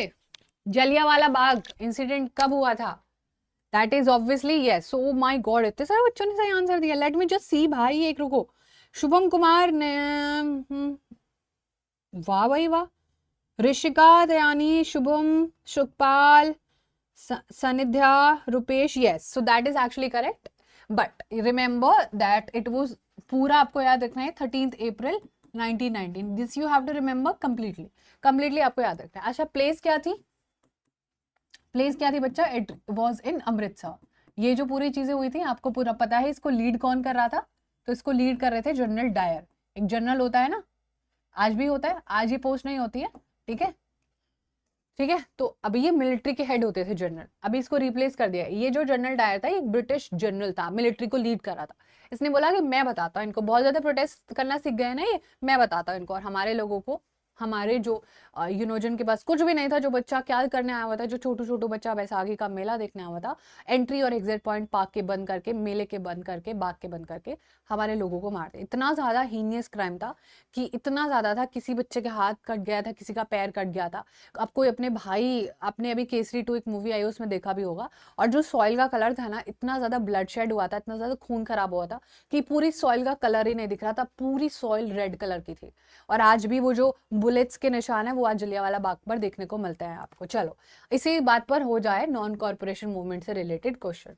चलो बोलो जल्दी से. हाँ जी, मार्शल लॉ लगवा था, लोगों को पता नहीं था. बच्चा मेरी क्लास होती है आपका TTS, which is Tuesday, Thursday and Saturday. Okay, चलो बहुत बढ़िया, मजा आ गया ना आप लोगों को? चलो करो जल्दी से. बहुत लोग इंजर्ड हो गए थे, lot of people actually died. What were boycotted during non-cooperation movement? क्या बॉयकॉट किया था बच्चा? हमने पानी और खाना ही त्याग दिया था. हमने इनमें से कुछ भी नहीं. और या फिर फॉरेन गुड्स. फॉरेन गुड्स का मतलब क्या था, मैं आपको पूरा समझाती हूँ. बोलो जल्दी से. हाँ जी, बोलो जल्दी से. फॉरेन गुड्स का मतलब क्या था? वाटर, फूड, या फिर none of these. Option number D लग रहा है. अक्कड़ बक्कड़ बम्बे वो 80-90 पूरे 100 में लगा धागा, चो निकले भागा. हाँ, नन ऑफ दीज ही लग रहा है. उस हिसाब से तो हमें नन ऑफ दीज ही लग रहा है ना, but that's actually not correct answer. Shubham, Rupesh, Sukhpal बच्चा very nice. Shubham, Rupesh, Rishika, Trayani very nice बच्चा. देखो, now you understand this whole story. Now you understand this whole story कि नॉन कॉर्पोरेशन के मूवमेंट में हमने यही बोला था कि जो भी हम अंग्रेजों के कपड़े पहनते थे, हम अंग्रेजों के कपड़े पहनते थे. हाँ बेटा, हम अंग्रेजों के कपड़े पहनते थे, है ना. हम लोगों, अगर देखो, मुझे तुम्हें अगर अपने जैसा बनाना है, मेरा मन कर रहा है कि मैं ना तुम्हें अपने जैसा बना लूं, तो मुझे जो मैं जो काम करती हूँ वो मुझे आपको भी कराना पड़ेगा. लाइक मैं सोचूं कि सब बच्चों को टीचर बना दो, तो मुझे आपका ब्रेन वॉश करना पड़ेगा कि तुम्हें पता है टीचर इतना अच्छा प्रोफेशन होता है, इतना प्यार देते हैं बच्चे, बच्चे बहुत अच्छे होते हैं, बिल्कुल छोड़ने में चाहते हैं, बिल्कुल परेशान नहीं करते. तो अब मैं आपको अच्छी अच्छी बातें बताने लगूं, है ना, तो आप इंप्रेस हो जाओगे. जस्ट लाइक दैट ब्रिटिशर्स भी ऐसे करते थे.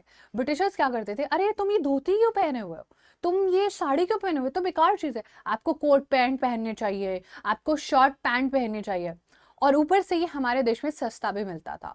हम लोग हमारे देश में खादी ज्यादा बनाते थे, और खादी एक्सपेंसिव होता था, तो पुअर तो अफोर्ड ही नहीं कर पाता था खादी को. Now this was a very problematic figure. और जब अंग्रेज थे, उनके यहाँ पर इंडस्ट्रीज बहुत ज्यादा आ रही थी, और इंडस्ट्री का जो गुड्स होता है वो काफी सस्ता होता है, और जो हाथ से बनाई हुई चीजें होती है वो बहुत महंगी होती है. आज भी आप देखो, कुछ आप अपनी ग्रीटिंग कार्ड वगैरह तुम लोग बनाते हो, कुछ भी ऐसे हैंडमेड चीज बनाते हो, कितना टाइम लगता है आपका, है ना, बहुत एक्सपेंसिव होता है. और एक कोई भी आर्ची से जाके आप ग्रीटिंग कार्ड लेके आ सकते हो, किसी भी स्टेशनरी से आप ग्रीटिंग कार्ड लेके आ सकते हो, है ना. टीचर्स डे पे एक बच्चा हाथ से बना के दे रहा है, एक ऐसे मार्केट से खरीद के लेके आ रहा है, तो दोनों में डिफरेंस होता है. एग्जैक्टली लाइक दैट हम लोग फॉरेन गुड्स बहुत ज्यादा पहनते थे, क्योंकि वो सस्ते थे और मार्केट में जल्दी अवेलेबल हो जाते थे. अनलाइक खादी, जो रिच और पुअर में बहुत ज्यादा डिविजन. सो एक्चुअली में बॉयकॉट किए गए थे फॉरेन गुड्स, क्योंकि हमारा ज्यादा पैसा बाहर ही जा रहा था. हमारा सारा पैसा आज भी बाहर ही जा रहा है. अच्छा, लास्ट टाइम तुमने कौन सी चॉकलेट खाई थी, मुझे बताना एक बार. लास्ट टाइम तुमने कौन सी चॉकलेट खाई थी? लास्ट टाइम तुमने क्या खाया था फास्ट फूड में? कोई पैकेट फूड खाया था? हाँ जी बच्चा, हैंडीक्राफ्ट. बच्चा चैप्टर भी पढ़ाते हैं, वन शॉट मिलेंगे सारे के सारे. बोलो जल्दी से. लास्ट टाइम तुमने कुछ खाया था बाहर का, लाइक पेप्सी पिया होगा, डार्क चॉकलेट खाई थी, कौन से कंपनी की थी, कुछ याद है? कुछ याद है? चलो जो भी खाया, 5 स्टार खाया था, कुरकुरे खाए थे, और कुछ खाया था, लेस खाया था, लेस, पेप्सी भी थी, कोको कोला भी थी, डेयरी मिल्क खाया था, फेरेरो रोशर खाया था, कुछ भी खाया हो। कितना इंडिया का है ये? डोमिनोज इंडिया का है, मैकडी का बर्गर, पिज्जा हट, सोचा कभी? केएफसी खाई है ये सारी चीजें? भाई इंडियन नहीं है ये brands. The brands that we are using in our daily life are not Indian, these are not Indian. ये हमारा आज भी बहुत सारा पैसा बाहर जा रहा है, मल्टीपल शेयर ऑफ पैसा बाहर जा रहा है, और ऐसे पहले भी जाता था। ठीक है बच्चा, तो हम इंडिया मैन्युफैक्चरिंग जब अच्छी गए, हाँ बर्गर किंग तो चलो फिर भी बोलो कहाँ का है बर्गर किंग, है ना। चलो तो ये देखो, हम लोग जो डेली लाइफ में चीजें कंज्यूम करते हैं बच्चा, वो हमारे खुद के इंडिया की ही नहीं है ना। So that was actually foreign goods, और इसकी वैल्यू हाफ हो गई थी, literally it came down to half. चलो नेक्स्ट क्वेश्चन करो, ये तो आप लोग आराम से कर लो। Who publish the folklore of the southern India? ठीक है, वैसे तो इनका नाम लड़की जैसा है, but he was a man. ठीक है, करो जल्दी से।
Yes everyone, so what's the answer? So that is obviously Natasha Shastri. ठीक है, option number A Natasha Shastri. Next question करो जल्दी से।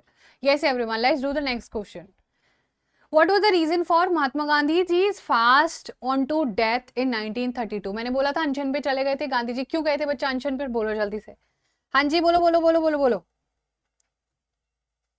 ऋषिका, त्रिनयनी, सुखपाल, शुभम, आंसर बोलो बच्चा, क्या होगा आंसर? ए लॉक कर दूं? लॉक कर दूं ए? चलो दैट इज एक्चुअली करेक्ट, हमारा ऑप्शन नंबर ए है। ये मैंने आपको पूरा डिटेल में समझाया है सारी चीजें, दैट 1932 में वो डिप्रेस क्लास एसोसिएशन के लिए सेपरेट इलेक्टोरेट चाहते थे, और सेपरेट इलेक्टोरेट मतलब कि गांधी जी ने बोला ये तो बिल्कुल आपको मेरे ऊपर से, मौत के ऊपर से छू के जाना पड़ेगा। ठीक है, so that was, he was actually having clash with the doctor Bhimrao Ambedkar, but they actually came to a conclusion, और उन्होंने पूना पैक्ट में एक दोनों का 50-50 समझौता कर लिया था। चलो next question. Before next question बच्चा, इंस्टाग्राम पर फॉलो करना मत भूलना। नेक्स्ट क्वेश्चन करो। दो great leaders of Bengal and Madras जो कि नेशनलिज्म में बहुत ज्यादा कंट्रीब्यूट करते हैं, जस्ट लाइक नेशनलिज्म वाला पोर्शन। हाँ जी बोलो जल्दी से, बोलो जल्दी से, बोलो बोलो ना। Rabindranath Tagore, Narsatta Shastri, Jamini Roy, Ravi Varma, Rabindranath Tagore, Ravi Varma, none of these, Bengal और मद्रास। और मद्रास का ऑप्शन हमने अभी करा ही था। बोलो जल्दी से क्या होगा हमारा आंसर। हाँ जी, ए लॉक कर दूं पक्का? Yes, that is actually the correct answer.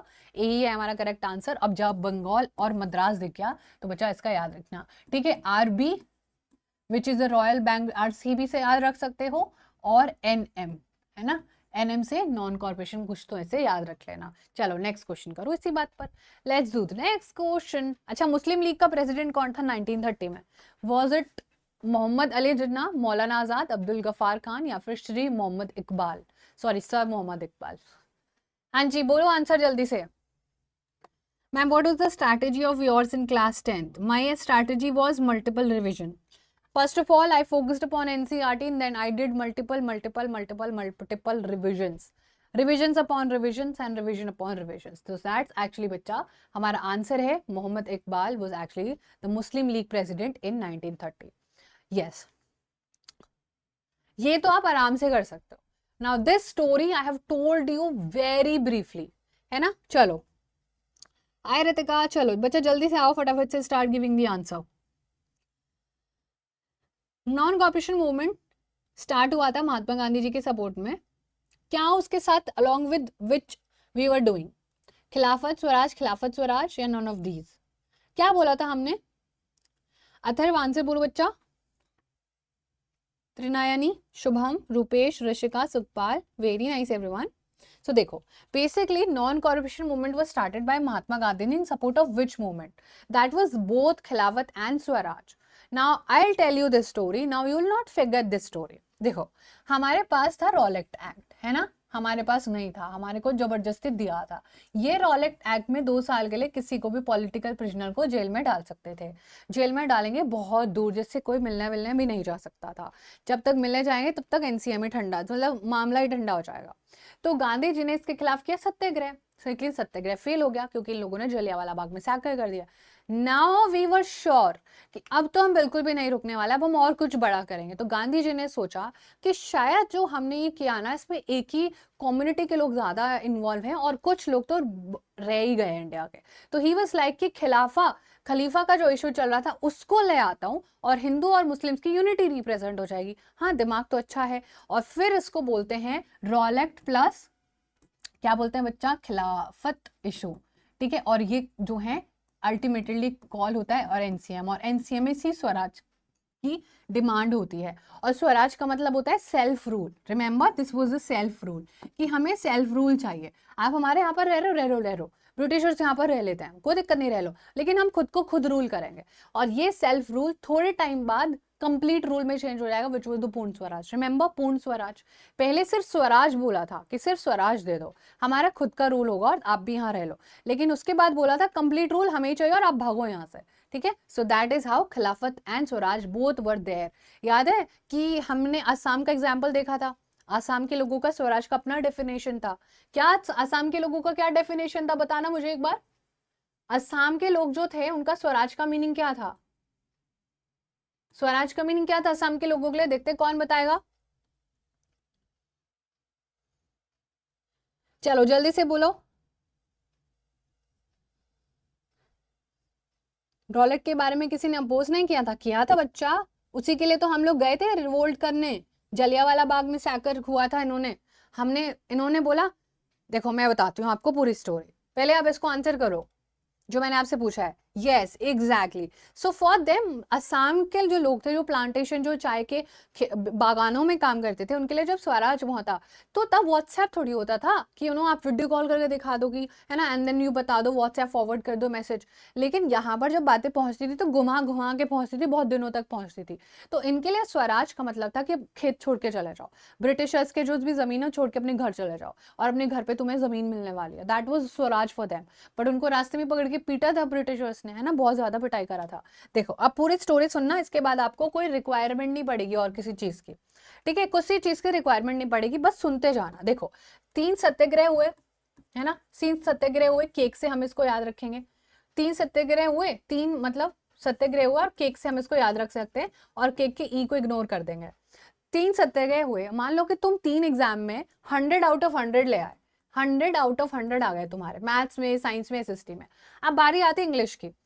अब खुद सोचो कि तुम्हारा एटीट्यूड कैसा होगा। अरे इंग्लिश फोड़ देंगे गाइस, इंग्लिश है ही क्या, इंग्लिश में भी 100 में से 100 लाएंगे।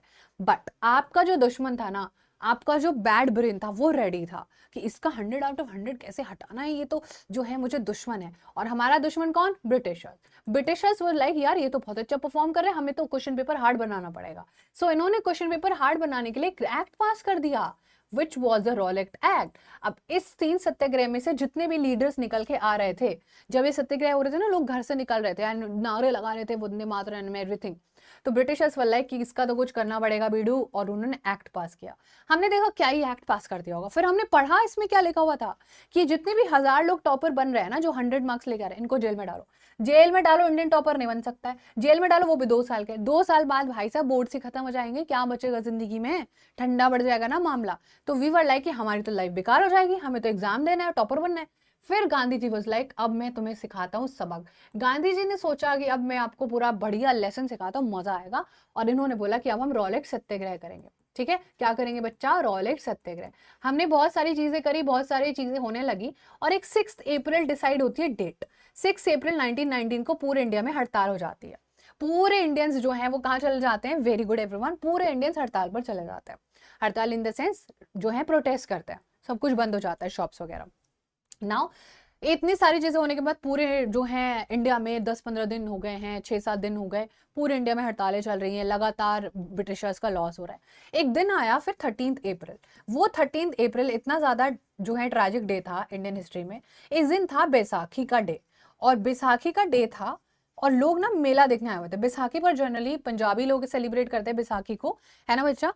और ये जो बैसाखी का डे था, which was this Baisakhi day, यहाँ पर लोग मेला देखने आए हुए थे। और लोग, और यहीं पर कुछ लोग इस रॉलेट जो है खिलाफ सत्याग्रह कर रहे थे। ठीक है, रॉलेट सत्याग्रह के लिए कुछ लोग थे यहाँ पर जो सीनियर थे, जो कि अपनी 40s-50s में थे, और कुछ बच्चे और बहुत सारी महिलाएं एंड बच्चे आए हुए थे, लड़के लड़कियां आए हुए थे। और यहाँ पर ये एक बाग था, इस बाग के एक एंट्री और एग्जिट पॉइंट थे। एंट्री पॉइंट और एग्जिट पॉइंट पर आर्मी लगा दी गई, और आर्मी ने आना जाना, लोग भाग भी ना पाए ताकि। और जितने भी लोग अंदर प्रेजेंट थे बच्चा, उन पर जनरल डायर ने फटाफट से गोलियां चला दी। सोचो, thousands of people actually died, so many were injured. This is known as in Indian history as Jallianwala Bagh incident that happened on 13th April 1919. समझा आपको? अब इतनी स्टोरी तो आपको रिपीटेडली समझ आई होगी। समझ आई कि नहीं? बोलो जल्दी से, बोलो जल्दी से, समझ आई अथर बच्चा? अरे मुझे लगा कहाँ चला गया हमारा पेटी। तो that was the whole story. ठीक है, समझ में आई कि नहीं है? बोलो जल्दी से। मजा आया सुनने में? यही है पूरी स्टोरी, यही है। चलो नेक्स्ट क्वेश्चन करता है इसी बात पर। आनंद मठ बुक, नोवेल किसने लिखी है? हाँ जी बोलो, बोलो जल्दी से। Who was the author of famous novel Anand Math? आपने लिखी है, मैंने लिखी है? मैंने लिखी है, आपने लिखी है? रोहित, शुभम, बहुत अच्छा। सो दैट इज एक्चुअली बच्चा, चलो जल्दी से करो। Yes, very good Ritika, Rupesh, बहुत बढ़िया। ये लिखिए आनंद मठ बुक जो है, ये लिखिए आपके एक इंसान ने, जो कि इसका आंसर बताती हूँ। और इन्हें इसी बुक में एक फ्रेज है वंदे मातरम, और पूरे भारत में जो वंदे मातरम फ्रेज यूज हुआ था during the Swadeshi movement in Bengal which was of 1905, जब अंग्रेज हमें डिवाइड करना चाहते थे, है ना, हिंदू मुस्लिम्स को डिवाइड करना चाहते थे, तो हम लोग यूनाइट हो गए थे। And that was Bankim Chandra Chattopadhyay बच्चा, है ना, BCCA ऐसे करके आप इसको याद रख सकते हो। ठीक है, तो आनंद मठ बुक है, फोटो भी मैंने आपको दिखाई है वन शॉट वीडियो में, BCCA। ठीक है, BCCA। आप इसको कुछ भी ऐसे शॉर्ट ट्रिक बना के याद रखना। This is obviously previous year question है ये, ऐसे थोड़ी फोकट का नहीं है, फ्री का नहीं है। ओके चलो, एला बच्चा, वेरी नाइस। चलो नेक्स्ट क्वेश्चन करो इसी बात पर। गांधी जी कब गए थे? Travel to Champaran Bihar. गलत ऑप्शंस दिए हुए हैं, गलत ऑप्शंस दिए हुए हैं बच्चा, कोई बात नहीं, मैं ठीक कर देती हूँ ऑप्शंस को। हमारे को यहाँ पर 17 होना चाहिए, एज पर NCERT 17, so it's okay, it is 1917। Okay, as पर NCERT इट्स 1917। ठीक है, चलो 1917 is actually the correct answer. Yes, चलो कोई दिक्कत नहीं है, हो जाता है। अवध किसान सभा के लीडर कौन थे? बोलो जल्दी से, अवध किसान सभा को कौन लीड कर रहे थे? क्या इशू था यहाँ के? अवध के किसानों के साथ इशू था। अवध के किसानों के साथ इशू था, इसको लीड कौन कर रहे थे बच्चा? एक ही नाम दिया है, दूसरा नाम आप मुझे बताओगे अभी के अभी। एक ही नेम का डिस्कशन है चैप्टर में, दूसरा नाम आप मुझे बताओगे। मेरे क्वेश्चन गलत हो गए तो क्या हुआ, होता रहता है ये तो, इट्स कम्प्लीटली फाइन।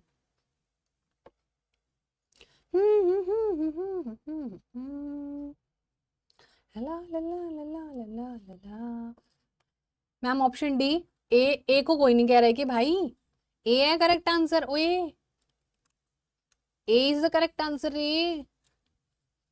चलो मैं बता देती हूँ, आई टेल यू देखो, अवध किसान सभा जो है ऐसे भी लिखा जाता है, ऐसे भी you can write Awadh.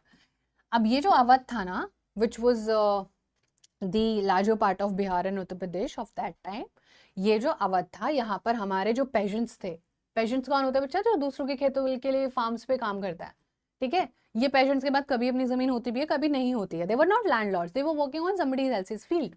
Now these peasants were not paid, इनसे कराया जाता था फ्री का काम, और फ्री का काम होता था बेगर, यानी कि बेगिंग का काम। बेगर, ये बहुत ज्यादा परेशान थे, बहुत ही ज्यादा परेशान थे लोग। और इनका साथ दिया था एक इनके फेवरेट लीडर थे बाबा रामचंद्र। बच्चा ये कुछ नाम आपको थोड़े से याद रखने पड़ेंगे, एंड ये इवेंचुअली हो जाता है, बिकॉज आप अभी फर्स्ट टाइम पढ़ रहे हो चैप्टर को, सेकेंड टाइम पढ़ रहे हो, थर्ड फोर्थ टाइम में तो यूं आप यूं बता दोगे आराम से। ये बाबा रामचंद्र जी जवाहरलाल नेहरू जी को बुलाते हैं, और जब जवाहरलाल नेहरू जी जाते हैं हमारे पेशेंट से मिलने, तो जवाहरलाल नेहरू जी को सब कुछ बताते हैं पेशेंट, ठीक है। हमारा क्वेश्चन रिलीज हो गया था अभी, एक लीक हो गया था क्वेश्चन, ठीक है। तो रोहित बच्चा, Jawaharlal Nehru ji is actually the correct answer, और जवाहरलाल नेहरू जी के साथ साथ बाबा रामचंद्र याद रखना, ये बहुत जरूरी नाम है, ठीक है। अवध का नाम है ये। अच्छा, एक जगह थी गोदाम हिल्स या फिर गोदम हिल्स, इसमें कुछ याद है क्या हुआ था? बोलो जल्दी से, इसके से रिलेटेड कुछ याद है? बोलो जल्दी से, फटाफट से। हाँ जी, दैट इज जब आपको किसी काम का पैसा नहीं मिलता है, when you are not paid for the work that you are doing, free labor basically, ठीक है। जल्दी से बोलो फटाफट से, गोदाम हिल्स से रिलेटेड कुछ याद है किसी को? Andhra Pradesh, Andhra Pradesh, Andhra Pradesh, guerrilla warfare. Ma'am resource chapter start हो गया बेटा, खत्म भी हो गया, बताओ। यस, गुरिल्ला वॉरफेयर, एग्जैक्ट, ये भी याद रखना, ये जो था it was part of the Andhra Pradesh, और यहाँ पर हमारे अलग ही दुश्मनी चल रहे थे आंध्र प्रदेश के एरिया में, हमारी ब्रिटिशर्स से दुश्मनी थी फॉरेस्ट के इशू को लेके, क्योंकि ये फॉरेस्ट काटे जा रहे थे हमारा, क्योंकि ना एग्रीकल्चर करना था। तो यहाँ पर थे अलूरी सीताराम राजू, अलूरी सीता राम राजू, ठीक है। और ये बोलते थे कि मेरे पास ना एक बहुत ही यूनिक पावर है, और मैं एक गोली भी लग जाएगी तो मैं बच जाऊंगा, और ये कर रहे थे गुरिल्ला वॉरफेयर, यानी कि ऐसे मारते थे पेड़ से बैठ के, अंग्रेजों के सर में ढक से लगता था इनका शॉट। चलो बोलो। अच्छा, इकोनॉमिक स्टार्ट हो गया बच्चा, इकोनॉमिक स्टार्ट हो गया guys, guys history gone, history खत्म, खत्म। नेक्स्ट चैप्टर आ गया है सेक्टर ऑफ इंडियन इकोनॉमी, खत्म हो गया हिस्ट्री। चलो बोलो जल्दी से। I am from Andhra Pradesh, very nice बच्चा, आज भी इनको गॉड की तरह ट्रीट किया जाता है ना, if you have any idea. Trinayani बच्चा, हैव यू एनी आइडिया कि आज भी इनको वहां पर गॉड की तरह ट्रीट करा जाता है, अलूरी सीताराम राजू को? पढ़ाते हैं आपके स्कूल वगैरह में? कुछ आपके आसपास आपके कुछ नेबर से आपको कुछ पता चला हो तो बताना कमेंट सेक्शन में, will you know enlighten everybody, है ना, होता है ना। Yes, very good, non stop उड़ान, वाह बेटा वाह। तो अनएम्प्लॉयमेंट, अंडर एम्प्लॉयमेंट कब आती है? चलो बताना मुझे जल्दी से। अंडर एम्प्लॉयमेंट मतलब जब working less than what they are capable of doing, बहुत स्लोली काम करते हैं, नॉट विलिंगली टू वर्क, या not paid for their jobs, ये नहीं होगा, ऑप्शन नंबर ए और सी में से होगा।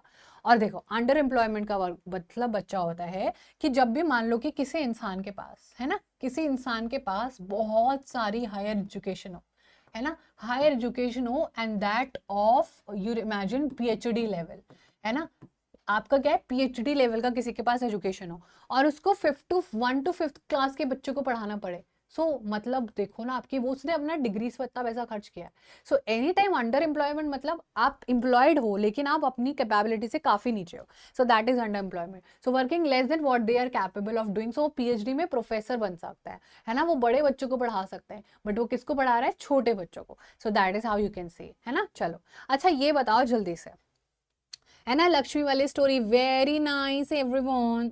हाँ जी बोलो। Individual is working but not exactly to his capacity, है ना, बोलो जल्दी से। Dash is an activity of tertiary sector. Tertiary sector की एक्टिविटी होती है, बैंकिंग लॉक कर दूं, पक्का बैंकिंग लॉक कर दूं।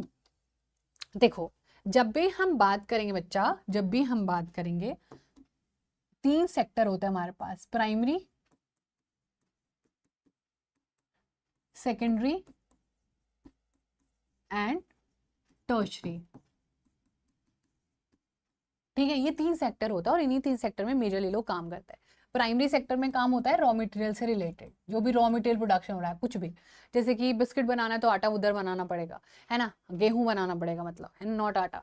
सेकेंडरी में वही जो रॉ मटेरियल हमें मिला है उसको कुछ गुड्स बना दो। शुगर केन के लिए हमें क्या चाहिएगा, शुगर केन चाहिएगा शुगर बनाने के लिए, तो शुगर केन रॉ मटेरियल है जो एग्रीकल्चर प्राइमरी सेक्टर में हो रहा है। फिर उसको हम लोग अलग अलग पार्ट्स में, बिस्किट में चीनी डालेंगे, मिठाइयों में चीनी डालेंगे, स्वीट्स में चीनी डालेंगे, चॉकलेट में चीनी डालेंगे, राइट। और टर्शरी सेक्टर होता है सर्विस, जहां पर कोई लोग आपको अपनी सर्विस दे रहा होता है। तो इमेजिन करो कि आप माइनिंग करने जा रहे हो, तो यानी कि आपको क्या मिलेंगे, मिनरल्स। और मिनरल्स क्या है बच्चा, एक रॉ मटेरियल है जो कि अभी कहीं जाएगा और उसका फिनिश गुड बनाया जाएगा, तो ये नहीं हो सकता। वीविंग में वीविंग हो रही है, तो यानी कि क्या हो रहा है बच्चा, कुछ ना कुछ रॉ मटेरियल यूज हो रहा होगा, है ना। और डेयरी फार्मिंग क्या है, dairy farming again raw material, milk production हो रहा है, मिल्क के goods, but banking is actually the right answer. जब हम बैंक में जाते हैं तो हमें बैंक में सामने जो लेडी बैठी होती है, लेडा बैठा होता है, वो हमें बताता है, तो वो हमें अपनी सर्विस दे रहा है, उसके बदले में उसे पैसा भी मिल रहा है, ठीक है। तो वो पार्ट होता है टर्शरी एक्टिविटी का। और टर्शरी एक्टिविटी को ऑल्सो नोन एज, जल्दी से बताओ टर्शरी एक्टिविटी को और क्या बोला जाता है। टर्शरी एक्टिविटी को एक और नाम से जाना जाता है। रितिका बच्चा जल्दी से बोलो, मैम आपका नाम क्या है। My name is Varsha Malik. Yes everyone, बोलो जल्दी से। Also known as,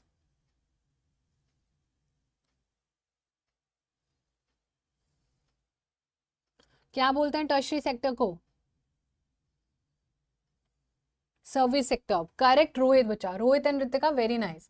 so remember this very clearly, it is also known as service sector. तीनों के नाम हैं अलग अलग, एक नाम से काम नहीं चलता ना। जैसे तुम्हारे घर पे तुम्हें मम्मी बुलाती टिंकू बेटा, टिंकू बेटा, है ना, बुलाती है ना, बोलो जल्दी से। ऐसे ही हम जब अपने सेकेंडरी सेक्टर को बोलते हैं मैन्युफैक्चरिंग सेक्टर, क्योंकि उसमें कुछ मैन्युफैक्चरिंग हो रहा होता है,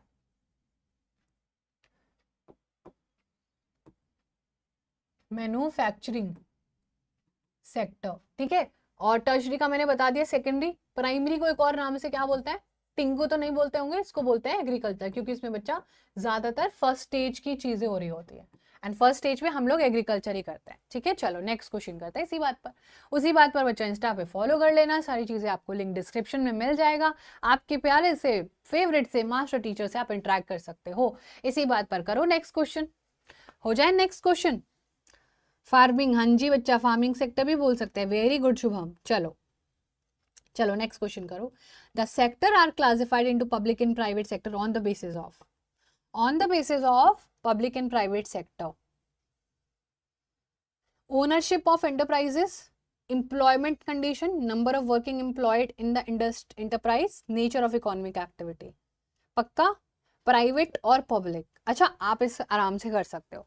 हमने सोचा कि हम अपने बच्चों को ना प्राइवेट स्कूल में पढ़ाएंगे, हम अपने बच्चे को प्राइवेट ट्यूशंस में पढ़ाएंगे। What do we mean by private sector, वो प्राइवेट सेक्टर बच्चा जिसको कोई इंडिविजुअल या फिर ग्रुप ऑफ पीपल लीड कर रहा होता है, ठीक है। इसका क्या होता है, इसका कोई ओनरशिप होता है, या तो वो एक बंदा भी हो सकता है ना, और वो मल्टीपल लोग भी हो सकता है। बेसिकली ये होता है ज्यादातर प्रॉफिट मेकिंग। जो भी प्राइवेट स्कूल्स होता है उनकी फीस बहुत ज्यादा होती है ना। आई होप आप लोग कौन कौन से स्कूल में पढ़ते हो, like don't reveal the address and everything, but आप प्राइवेट स्कूल में पढ़ते हो कि गवर्नमेंट स्कूल में पढ़ते हो, मुझे जरूर बताना भी कॉमेंट सेक्शन में। तो ऐसे ही प्राइवेट हॉस्पिटल्स भी होते हैं, है ना, प्राइवेट इंस्टीट्यूशंस भी होते हैं, और गवर्नमेंट बेस्ड जो होता है बच्चा उनको पब्लिक बोलते हैं। पब्लिक मतलब जो सब लोगों के लिए है, and these are owned by the government. और ये प्रॉफिट मेकिंग नहीं होती है, ज्यादातर सर्विस बेस्ड होती है, ओके ये सर्विस बेस्ड होते हैं। लेकिन प्राइवेट में हमेशा वो अपना प्रॉफिट देखता है, because they also have to pay people from their pocket itself. यहाँ पर तो गवर्नमेंट है, उसके पास तो लोगों का टैक्स का बहुत सारा पैसा है, वो कैसे भी यूज करे उसको, है ना। प्राइवेट स्कूल में पढ़ते हो ना, very nice everyone, so now you can understand, है ना। सो मैंने तो गवर्नमेंट स्कूल से पढ़ाई करी है, so basically can I say that I was from a public school, तो मैंने अपनी पढ़ाई गवर्नमेंट स्कूल से करी है, ठीक है। तो मैंने जो है पब्लिक स्कूल से पढ़ाई करा है, ठीक है। मैंने बहुत कम फीस पे करी है यहाँ पर, और क्वालिटी ऑफ एजुकेशन मिलती थी। लेकिन प्राइवेट स्कूल में जो लोग पढ़ते हैं वो ज्यादा पे करते हैं, और वो प्राइवेट स्कूल किसी का होता है, it not belonging to the government. Okay, now you will remember this. इसके लिए हमारे जो है एग्जाम्पल दिया हुआ है एनसीईआरटी में, दैट इज प्राइवेट में TISCO, Reliance, remember TISCO is Tata and iron steel authority, ठीक है, वो याद रखना। और रिलायंस किसकी, अंबानी जी की है ना। टाटा, रतन टाटा जी, जो अभी नहीं है इस दुनिया में, है ना। चलो, तो ये सारी चीजें हैं, सारी चीजें आपको बच्चा पता होना चाहिए। Very good Rupesh. चलो, so that is actually ownership. Ownership के बेसिस पर हम लोग दिखते हैं, ठीक है। चलो, अच्छा, एम्प्लॉयमेंट के चक्कर में बता सकते हो कुछ इसके बारे में, कुछ कुछ याद है बातें। Employment condition, nature of employment condition, employment condition को कुछ कुछ तो याद होगा थोड़ा बहुत, अगर जो आपने गलती से करा है, कुछ है आइडिया, कुछ सोचा है। एक एग्जाम्पल किया था मैंने कमल और कांता का, एक एग्जाम्पल किया था। Yes, exactly Ritika. So that is बच्चा, जो एम्प्लॉयमेंट कंडीशन होते हैं, हमने एक एग्जाम्पल किया था कांता और कमल का, है ना, विच यू विल से, कमला लिख दिया गया ना हमने, कमल, कमल और कांता। कांता ना ऑर्गेनाइज सेक्टर में काम करती है, और कमल जो है अनऑर्गेनाइज सेक्टर में। दोनों में फर्क होता है, क्योंकि एम्प्लॉयमेंट कंडीशन क्या है बच्चा, अलग अलग होती हैं, ठीक है। This you have to remember. Now let's move on to the next question. Oh my god, वही क्वेश्चन आ गया, नाइस। चलो बोलो, थोड़ा सा जूम आउट जूम इन करेंगे, पढ़ने की कोशिश करेंगे। देखो, पढ़ो जल्दी से and try to do it yourself. Kamal's एक राइस मिल में काम करता है। जॉब्स यहाँ पर बहुत ही कम पैसे वाली होती है और रेगुलर भी नहीं होती है। कभी कभी उसको काम मिल जाता है तो कभी कभी काम भी नहीं मिलता है। There is no provision for over time. अगर वो ओवर टाइम काम करेगा तो कोई पैसा भी नहीं मिलेगा। पेड लीव्स भी नहीं होंगे, एक्सेट्रा हॉलीडेज भी नहीं मिलती है। एम्प्लॉयमेंट उसको कभी भी सिक्योर नहीं, कोई उसको कभी भी निकाल सकता है। People can be asked to leave without any reason, और बिना रीजन के भी उनको जो बोला जा सकता है कि आप यहाँ से चले जाओ। Analyse information given above and consider कि इनमें से कौन सा ऑप्शन की बात हो रहा है। बच्चा बोलो, जल्दी से बोलो फटाफट से। पक्का सी को लॉक कर दो। रतिका, त्रयानी बच्चा, वेरी नाइस। सुखपाल, रूपेश, रोहित, बहुत अच्छा। सो मैंने अभी आपको बोला था, ये बात होती है अनऑर्गेनाइज सेक्टर की, जहां पर कोई कुछ भी नहीं देख रहा है। अच्छा, अनऑर्गेनाइज का ऑपोजिट क्या होगा वो बोलो। अनऑर्गेनाइज का ऑपोजिट क्या होगा, बोलो जल्दी से। ऑब्वियसली ऑर्गेनाइज्ड होगा, जहां पर आपको संडे का भी छुट्टी मिलेगा, जहां पर आपको नेशनल हॉलीडेज की छुट्टी मिलेगी। अगर आप ओवर टाइम करोगे तो आपको पैसा मिलेगा, है ना। जैसे मान लो कि तुम्हारे स्कूल टीचर्स हैं जो, है ना, स्कूल टीचर्स जो होते हैं तुम्हारे, अगर वो ओवर टाइम पे काम करेंगे उनको पैसा मिलता है। अगर वो संडे को, मतलब कोई एग्जाम है संडे को, है ना, जैसे नीट वगैरह के एग्जाम्स होते हैं, है ना, या फिर जो भी IIT JEE ये सब नॉर्मल जो एग्जाम्स होते हैं, अब जब वहां पर कोई टीचर का ड्यूटी लगता है तो उसको उस दिन का पैसा मिलता है, बहुत अच्छा खासा पैसा मिलता है, गवर्नमेंट पे करती है उनको, ठीक है बच्चा। सो that is how, very good, है ना। बहुत सारे फंड मिलते हैं, और हेल्थ इंश्योरेंस मिलता है, पता नहीं क्या क्या मिलता है, और रिटायरमेंट पे बहुत अच्छा पैसा भी मिलता है। So that is organize. ये कांता काम करती थी इस सेक्टर में। चलो, अच्छा ये बताओ जल्दी से अब, हाँ जी ये बोलो जल्दी से। जब हमने अपनी इतनी प्रॉब्लम देखी थी सिलेबस में, चैप्टर में, तो कुछ चीजें सेंट्रल गवर्नमेंट ने करी थी ताकि हमारे लोगों की जो नीड्स है वो एड्रेस करे जा सके। क्या करा था? Right to education act, right to work act, right to health act, या फिर राइट टू एम्प्लॉयमेंट एक्ट, ताकि शॉर्ट टर्म जॉब्स लोगों को मिल जाए। पक्का लॉक कर दूं? बी को लॉक कर दूं? बी को लॉक कर दूं बच्चा? रुपेश बहुत अच्छा। मेडिकल फैसिलिटीज, यस शुभम, है ना, मेडिकल इंश्योरेंस वगैरह मिलता है, हॉस्पिटल वगैरह में खर्चा नहीं होता है ज्यादा। So that is actually right to work act. ये राइट टू वर्क जो है 265 डिस्ट्रिक्ट में कॉम्प्लीमेंट्री है, अब कंपल्सरी है, ठीक है। और ये बच्चा चलो बताऊंगी नहीं क्योंकि आगे क्वेश्चन आएगा। चलो नेक्स्ट क्वेश्चन करो, इसी बात पे करो क्वेश्चन को जल्दी से।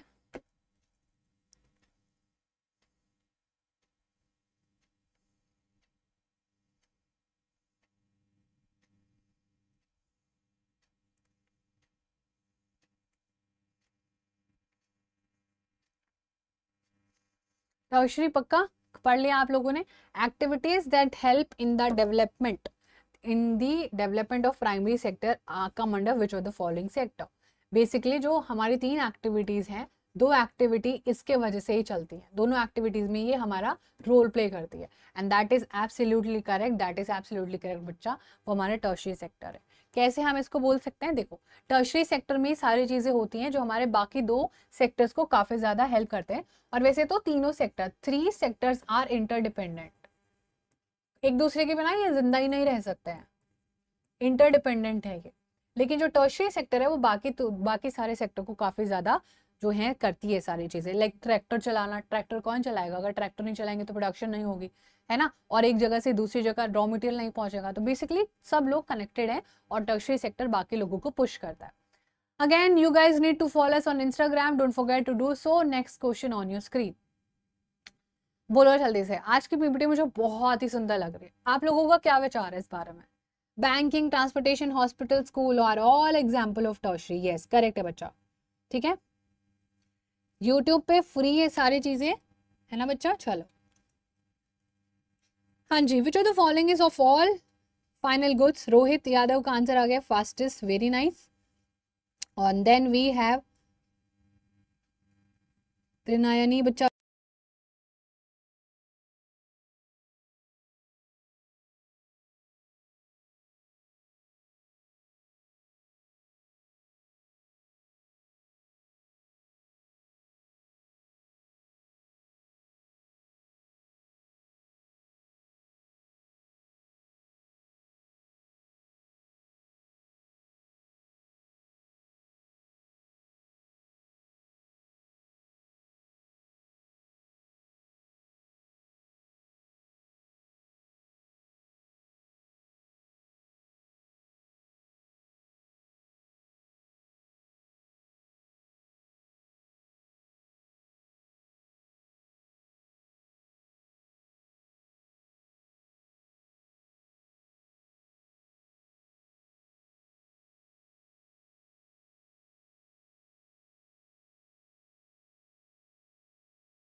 Okay, so now let's just get started with the rest of the questions everyone. चलो करते हैं दोबारा से स्टार्ट, जब तक हमारा माइक हमारा साथ देता है ना। चलो बच्चा स्टार्ट करते हैं। नेक्स्ट क्वेश्चन करो जल्दी से फटाफट से। अच्छा, जीडीपी का मतलब क्या होता है, बोलो जल्दी से। क्या मतलब होता है बच्चा जीडीपी का? Who is going to tell मी?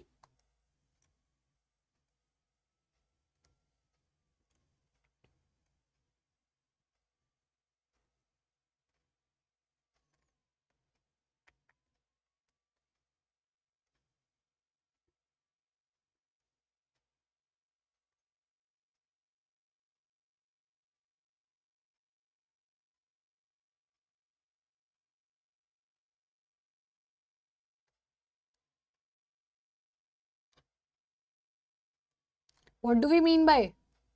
जल्दी से बोलो। Yes, it is option number B obviously. Green, अरे ग्रीन नहीं रे, ऑप्शन नंबर कहाँ है? Gross domestic production. Gross is total, domestic is what is being produce within the country, and product obviously जो भी चीज बना रहे हैं। ठीक है, जो भी होता है वो जीडीपी होता है बच्चा। चलो अच्छा बोलो जल्दी से, इनमें से कौन सा प्रोफेशन टर्शरी सेक्टर का है? हाँ जी बोलो जल्दी से। विच ऑफ द फॉलोइंग जो है, रोहित वेरी नाइस बच्चा, शुभम बहुत अच्छा। चलो बोलो जल्दी से। Which of the following profession actually belongs to the tertiary sector? Tertiary sector of economy. Fisherman, farmer, factory worker, teacher. Master, teacher. बोलो बोलो बोलो ना। हाँ जी लॉक कर दो। देखो, फैक्ट्री वर्कर मैन्युफैक्चरिंग कर रहा होगा किसी चीज की, है ना। फैक्ट्री वर्कर बच्चा मैन्युफैक्चरिंग कर रहा होगा। Okay, farmer raw material production कर रहा है। ठीक है, फिशरमैन फिशेस का प्रोडक्ट जो है कलेक्शन कर रहा है, यानी कि रॉ मटेरियल है फिश, तो है ना, फिश तो वो मार्केट में नहीं बेच रहा है। तो fisherman, farmer and factory worker different different sector से, बट टीचर बच्चा आपको अपनी सर्विसेज दे रहा है ना, जो उसने बचपन से अभी तक सारी चीजें सीखी है ना, वो आपको अपनी सर्विसेज दे रहा है। यहाँ पर ना कोई रॉ मटेरियल यूज हो रहा है, ना ही मैं आपके सामने चिप्स बना रही हूँ, है ना ही I am not using anything, so that is going to be teacher. ठीक है, तो टर्शरी सेक्टर पूछा था बच्चा, तो टीचर किधर आता है? टर्शरी सेक्टर पे। चलो, तो teacher is actually the correct answer. चलो बच्चा फटाफट से करते हैं, है ना, फटाफट से करते हैं। Next question, GDP total value होता है किसका? All final goods, all goods and services, all final goods and services. बोलो जल्दी से। हाँ जी, इतना या नहीं बच्चा, आंसर बोलो।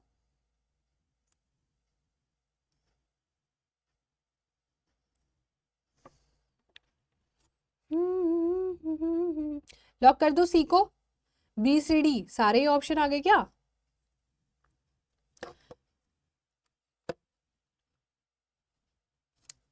सारे ही ऑप्शन सही है। चलो दिखता है। देखो, जीडीपी होता है ऑल फाइनल गुड्स का वैल्यू। इसमें सिर्फ ऑल गुड्स नहीं आते क्योंकि फाइनल्स भी आता है, और सिर्फ फाइनल नहीं आते क्योंकि गुड्स एंड सर्विसेज भी आता है, और ये सर्विसेज मिसिंग था। और इंटरमीडिएट नहीं काउंट होता है, सिर्फ फाइनल गुड्स काउंट होता है। लाइक मान लो कि मुझे बिस्किट बनाना है ना, मैंने बिस्कुट, ये जो बिस्किट है ये फाइनल गुड है। ये बिस्किट ऐसे नहीं बना होगा, इस बिस्किट में ऑयल भी लगा होगा, शुगर भी लगा होगा, इलेक्ट्रिसिटी, पैकेट का खर्चा, पता नहीं क्या क्या, स्टोरेज का खर्चा, सब कुछ कंक्लूड करके फाइनल गुड्स बताता है, और वही हमारे जीडीपी में काउंट होता है। बार बार हम आटे का खर्चा, तेल का खर्चा, शुगर का खर्चा, डेकोरेशन का खर्चा, क्रीम का खर्चा, वो सब नहीं काउंट करता है, हम फाइनल गुड्स काउंट करते हैं। Yes everyone. अच्छा बोलो, इनमें से कौन सी एक्टिविटी टर्शरी एक्टिविटी है? हाँ जी, इनमें से कौन सी एक्टिविटी बच्चों tertiary activity? Education, banking, insurance, या all of these? Oh all of these आया भाई, पहली बार ऑल ऑफ दीज आया। Have you guys like this session? तुम में से कितने लोगों ने एक्चुअली सेशन को लाइक भी करा है, मुझे बताना जरा। मैम यूट्यूबर बच्चा, यूट्यूबर भी आएगा सर्विस सेक्टर में, क्योंकि वो भी तो कुछ रॉ मटेरियल नहीं, वो खेती तो नहीं कर रहा है, वो कुछ प्रोडक्शन भी नहीं कर रहा है किसी चीज़ का, और वो किसी चीज़ को किसी चीज़ में कन्वर्ट भी नहीं कर रहा है ना। देखो, तो education again tertiary, banking again tertiary, insurance again tertiary. Both of these are actually, मतलब जितने भी सारे हैं ऑल ऑफ दीज सर्विसेज दे रहा है। एजुकेशन सेक्टर में टीचर आपको, बैंकिंग में बैंकर है, इंश्योरेंस में इंश्योरेंस वाला बंदा है जो आपको लोन देगा, है ना, आपका इंश्योरेंस करेगा। हेलो भैया मेरा इंश्योरेंस कर दो, मेरे को लाइक कर दो, मेरे को लाइक कर दो गाइस, है ना। तो वो सर्विसेज सेक्टर में होता है। अच्छा ये करो जल्दी से। मनरेगा का नरेगा भी कह सकते हो, कोई दिक्कत नहीं है। 2005 एक गारंटी एक्ट है। कितने दिन का एम्प्लॉयमेंट 625 डिस्ट्रिक्ट में देता है? 625 डिस्ट्रिक्ट में how many times of employment, कितने डेज देता है? लाइक कर दिया, thank you so much everyone, thank you so much. चलो सुखपाल त्रिनयनी बच्चा, रोहित बच्चा, जल्दी से बोलो। हाँ जी, क्या होगा आंसर हमारा? Which of the following goods is a tertiary activity? That is obviously option number 100. Option number 100 है। अच्छा, इसका मतलब ये होता है जो 365 डेज होता है, लीप ईयर में 366 होता है, गवर्नमेंट ने एक एक्ट पास करा हुआ है which is right to work. ठीक है, राइट टू वर्क में 100 डेज का गारंटी है, और वो है मनरेगा स्कीम के through. MNREGA is Mahatma Gandhi national rural employment guarantee act. 100 days आपको पक्के पैसे मिलेंगे, 100 डेज आपको जॉब मिलेगी गारंटी, ताकि गरीब ना हो जाए लोग, है ना, ताकि लोगों के पास पैसा। अच्छा, आप बोलोगे कि अगर गलती से जॉब नहीं मिली तो क्या होगा? तो बेटा पैसा मिल जाएगा, फ्री का पैसा मिल जाएगा। अगर जॉब गवर्नमेंट नहीं दे पाती तो फिर पैसा देना पड़ेगा, कंपनसेशन करना पड़ता है। ठीक है, चलो बहुत बढ़िया। नेक्स्ट क्वेश्चन करते हैं everyone. So 100 days is actually the correct answer. हाँ जी, and again you have to guys follow us on Instagram. अब तो ये बहुत ही ज्यादा जरूरी बन गया कि आप लोग हमें इंस्टाग्राम पर फॉलो करो, चैनल को सब्सक्राइब करो, and you can interact with your favourite master teachers. Yes everyone, next question करो जल्दी से। डाउट है बोलो। What do people do in MNREGA? These are most majorly labor jobs. So it's not something कि बहुत ज़्यादा पैसा मिलता है ना। आप इसमें इनरोल कर सकते हो, है ना, इसकी वेबसाइट पे जाके enroll yourself. You have to be above 15 for that, है ना। इसमें लेबर क्लास ज़्यादा जाती है और रूरल एरियाज से लोग ज़्यादा जाता है, और यहाँ पर आप अपने आप को इनरोल करो, आपको 100 डे जॉब गारंटी मिलता है। ठीक है, बहुत कम पैसा मिलता है, ऐसे नहीं बहुत पैसा नहीं मिलता है। चलो बोलो, which of the following famous law was enacted by the government of India in October 2005? Was it right to education, property, protection या information? बच्चा है, क्या होगा answer? That is right to information act. बिल्कुल करेक्ट है, ताकि हमारे citizen एक अवेयर सिटीजन बन सके।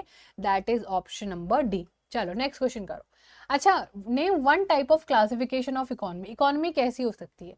अर्बन हो सकती है, एंड रूरल हो सकती है, पब्लिक और प्राइवेट हो सकती है, स्टेट और नेशनल हो सकती है। हाँ जी बोलो,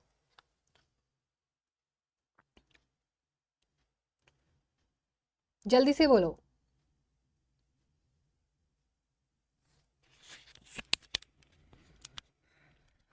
पक्का डी?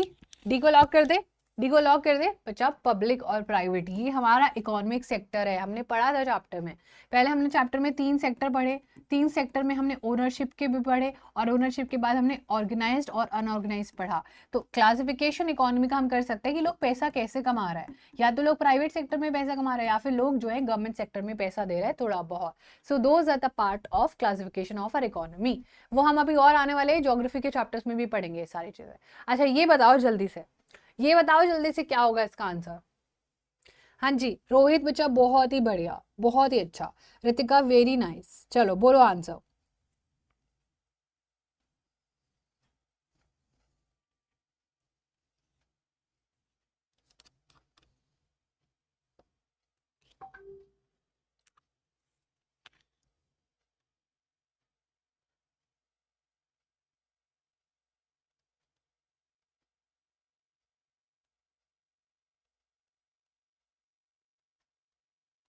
बी को लॉक कर दूं?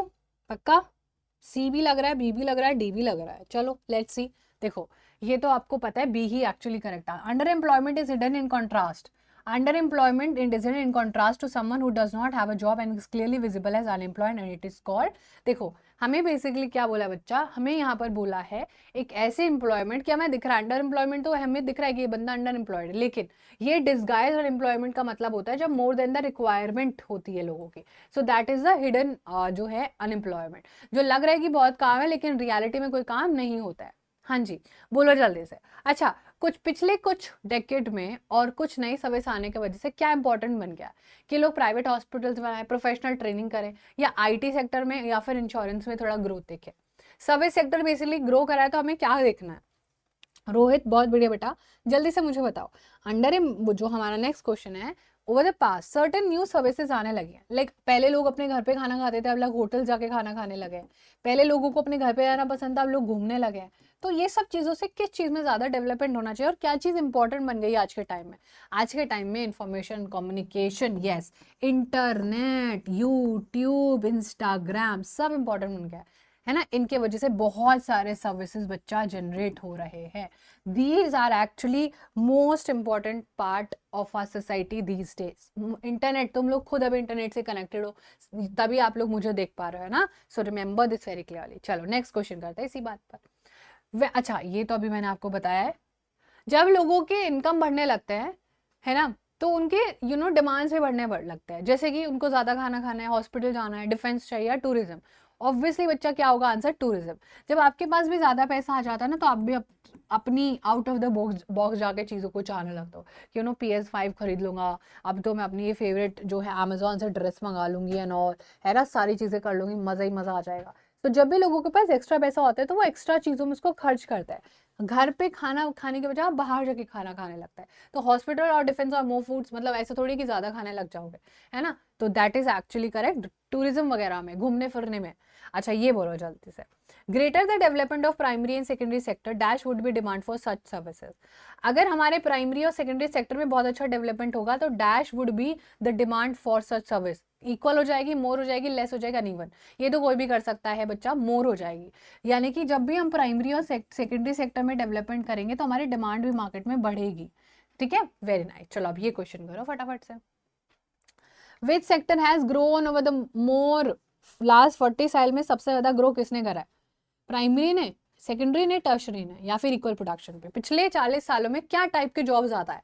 क्या लोग एग्रीकल्चर ज्यादा करने लग गए, या लोग प्रोडक्शन ज्यादा करने लगे, या फिर लोग सर्विसेज ज्यादा करने लग गए? अभी फैक्ट्रीज, बिल्कुल करेक्ट है, यस रोहित बच्चा, बहुत ही बढ़िया, दैट इज एक्चुअली करेक्ट। सबसे ज्यादा डेवलपमेंट बच्चा हमें सेकेंडरी सेक्टर में देखने को मिला है, दैट इज एक्चुअली करेक्ट। चलो next question, the primary sector को क्या बोलते हैं? अब तो ये तो आप आराम से कर लोगे, प्राइमरी सेक्टर को क्या बोलते हैं?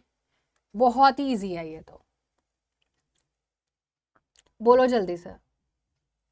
बहुत बार हमारी एमसीक्यू में गलती इसीलिए होती है क्योंकि हमने पढ़ा नहीं होता है क्वेश्चन को ढंग से।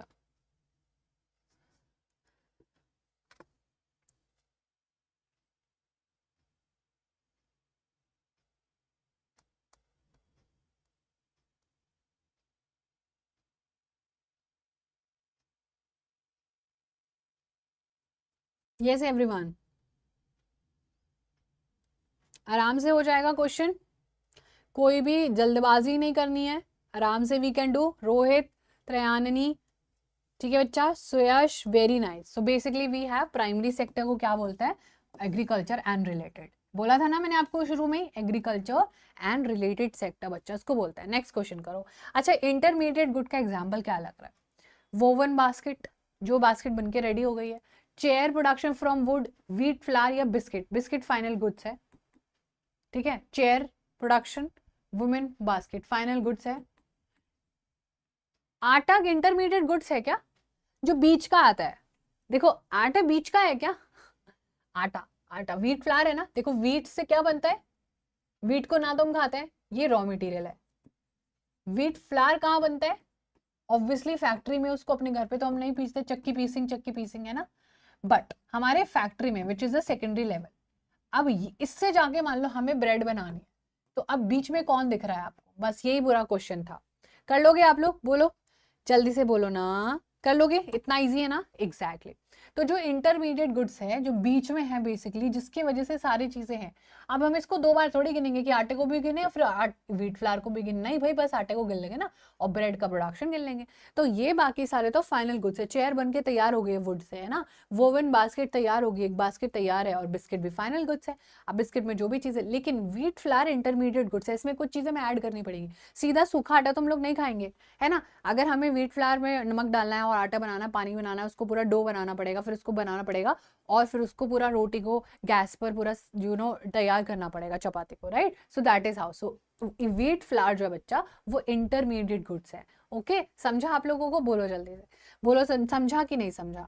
हाँ जी, करेक्ट है बात, ठीक है, करेक्ट है ना, यस। चलो नेक्स्ट क्वेश्चन करते हैं इसी बात पर। Again, you guys have to follow us on Instagram very, very seriously, guys. You have to consider this request. Next question. Primary sector का occupation. Basket weaver, tailor, milk vendor, flower cultivator. जहां पर भी raw material use हो रहा है बच्चा। Weaver है, weaving कर रहा है, टेलर है, कपड़े सिल रहा है, मिल्क वेंडर है, मिल्क, या फिर फ्लावर कल्टिवेटर। प्राइमरी सेक्टर का ऑक्यूपेशन ऑब्वियसली फ्लावर। फ्लावर से हम क्या बनाएंगे बच्चा? बुके बनाएंगे, डेकोरेशन में यूज करेंगे, है ना, ये सारी चीजें करेंगे। लेकिन फ्लावर कल्टीवेशन क्या है? एक हॉर्टिकल्चर होता है। एंड हॉर्टिकल्चर क्या होता है बच्चों? हॉर्टिकल्चर इज अगेन अ सब पार्ट ऑफ एग्रीकल्चर ओनली। ठीक है, चलो तो नेक्स्ट बढ़ते हैं सर्विस सेक्टर का एग्जांपल। अच्छा नहीं नहीं नहीं, एग्जाम्पल है, क्या बोलते हैं सर्विस सेक्टर को? प्राइमरी बोलता है? नहीं, एग्रीकल्चर होता है ये तो, ठीक है। पब्लिक यानी कि जो है गवर्नमेंट का होता है, गवर्नमेंट सेक्टर बोलता है। Industrial, manufacturing. बचता कौन सा है? टर्शरी सेक्टर, जो कि हमारा राइट आंसर है। Tertiary is actually the right answer. कर पा रहे हो आप लोग क्वेश्चंस को? जल्दी से बोलो, है ना? So basically this is how the questions that you will see. Then we have next question. हाँ जी, आई थिंक ये हमारा लास्ट क्वेश्चन है, लास्ट और maybe second last. When we produce a good by exploiting natural resource it is called. Yes everyone, जब हम natural resource को exploit करके कुछ बनाते हैं तो क्या है, क्या कर रहे हैं? नेचुरल रिसोर्स क्या है? सॉइल, सॉइल को एक्सप्लॉइट करेंगे, है ना? वेदर, ग्राउंड वाटर को एक्सप्लॉइट करेंगे तो क्या कर रहे हैं? एग्रीकल्चर कर रहे हैं। Yes, that's actually correct. So that is actually correct. जब भी हम नेचुरल रिसोर्सेज को, नेचुरल रिसोर्सेज बच्चों जो हमें नेचर में दिए है, सॉइल और वाटर, एक्सप्लॉइटेशन करेंगे भाई। सॉइल को क्या करेंगे? कल्टीवेट करेंगे, है ना? कल्टीवेट करेंगे, उसमें पानी डालेंगे और फिर हमारी एग्रीकल्चर हो जाएगी। और नेचुरल रिसोर्सेज का ही एक्सप्लॉइटेशन होता है प्राइमरी सेक्टर में, बाकी सब में तो और ही कुछ चीजें चल रही होती हैं, ठीक है। अच्छा, लास्ट क्वेश्चन जो है हमारा ये है पूरा। Yes, this is actually, yes, ये हमारा लास्ट क्वेश्चन है और इसका आंसर नहीं है, बट ये आज आप लोगों के लिए होमवर्क है। Now this you have to tell me in the comment section, ठीक है? ये बच्चा आप लोग मुझे कमेंट सेक्शन में बताने वाले हो, ठीक है? वीडियो के कमेंट सेक्शन में, नॉट हियर। पक्का प्रॉमिस? बताओगे आप लोग? बोलो जल्दी से। How many of you are actually going to give the answer in the comment section of the video, ठीक है? अब क्या है question? The sum of production of 3 sectors को क्या बोलता है? Gross income, domestic production, net domestic production या नेट इनकम, ठीक है? आज की क्लास में बहुत सारी पढ़ाई हम लोगों ने करी, बोलो जल्दी से। हाँ जी, ठीक है। Now you give me the last question answer in the comment section and that was pretty much about the session today everyone. अब बोलो कोई दिक्कत परेशानी आप लोगों को है तो? हाँ, मुझे पता है आप लोग सही आंसर दे रहे हो, बट यहाँ पर मत दो, ठीक है? ओके रोहित बच्चा, चलो जल्दी से बोलो फटाफट से। वेरी गुड आफ्टरनून बच्चा, वेरी गुड आफ्टरनून। चलो अब हम मिलेंगे कब? नेक्स्ट क्लास में, which is going to be on Tuesday, ठीक है? ट्यूजडे को हम लोग मिलेंगे हमारी क्लास में। And now I'll see you all in the next class, which is going to be live by 7 PM, ठीक है? ट्यूसडे एंड थर्सडे 7 PM, ठीक है? वो हमारा फिक्स है। TTS को हमारी क्लास होती है सैटरडे, हम थोड़ा मॉर्निंग सेशन रख लेते हैं so that you guys are free and utilize your time for a better cause, है ना? सारी चीजें हैं यहाँ पर। चलो, सो आज की क्लास में हम लोगों को यही रैप अप करना है सारी चीजों को। Thank you so much everyone, sending you lots of love. Will see you in the next class. Bye bye, take care.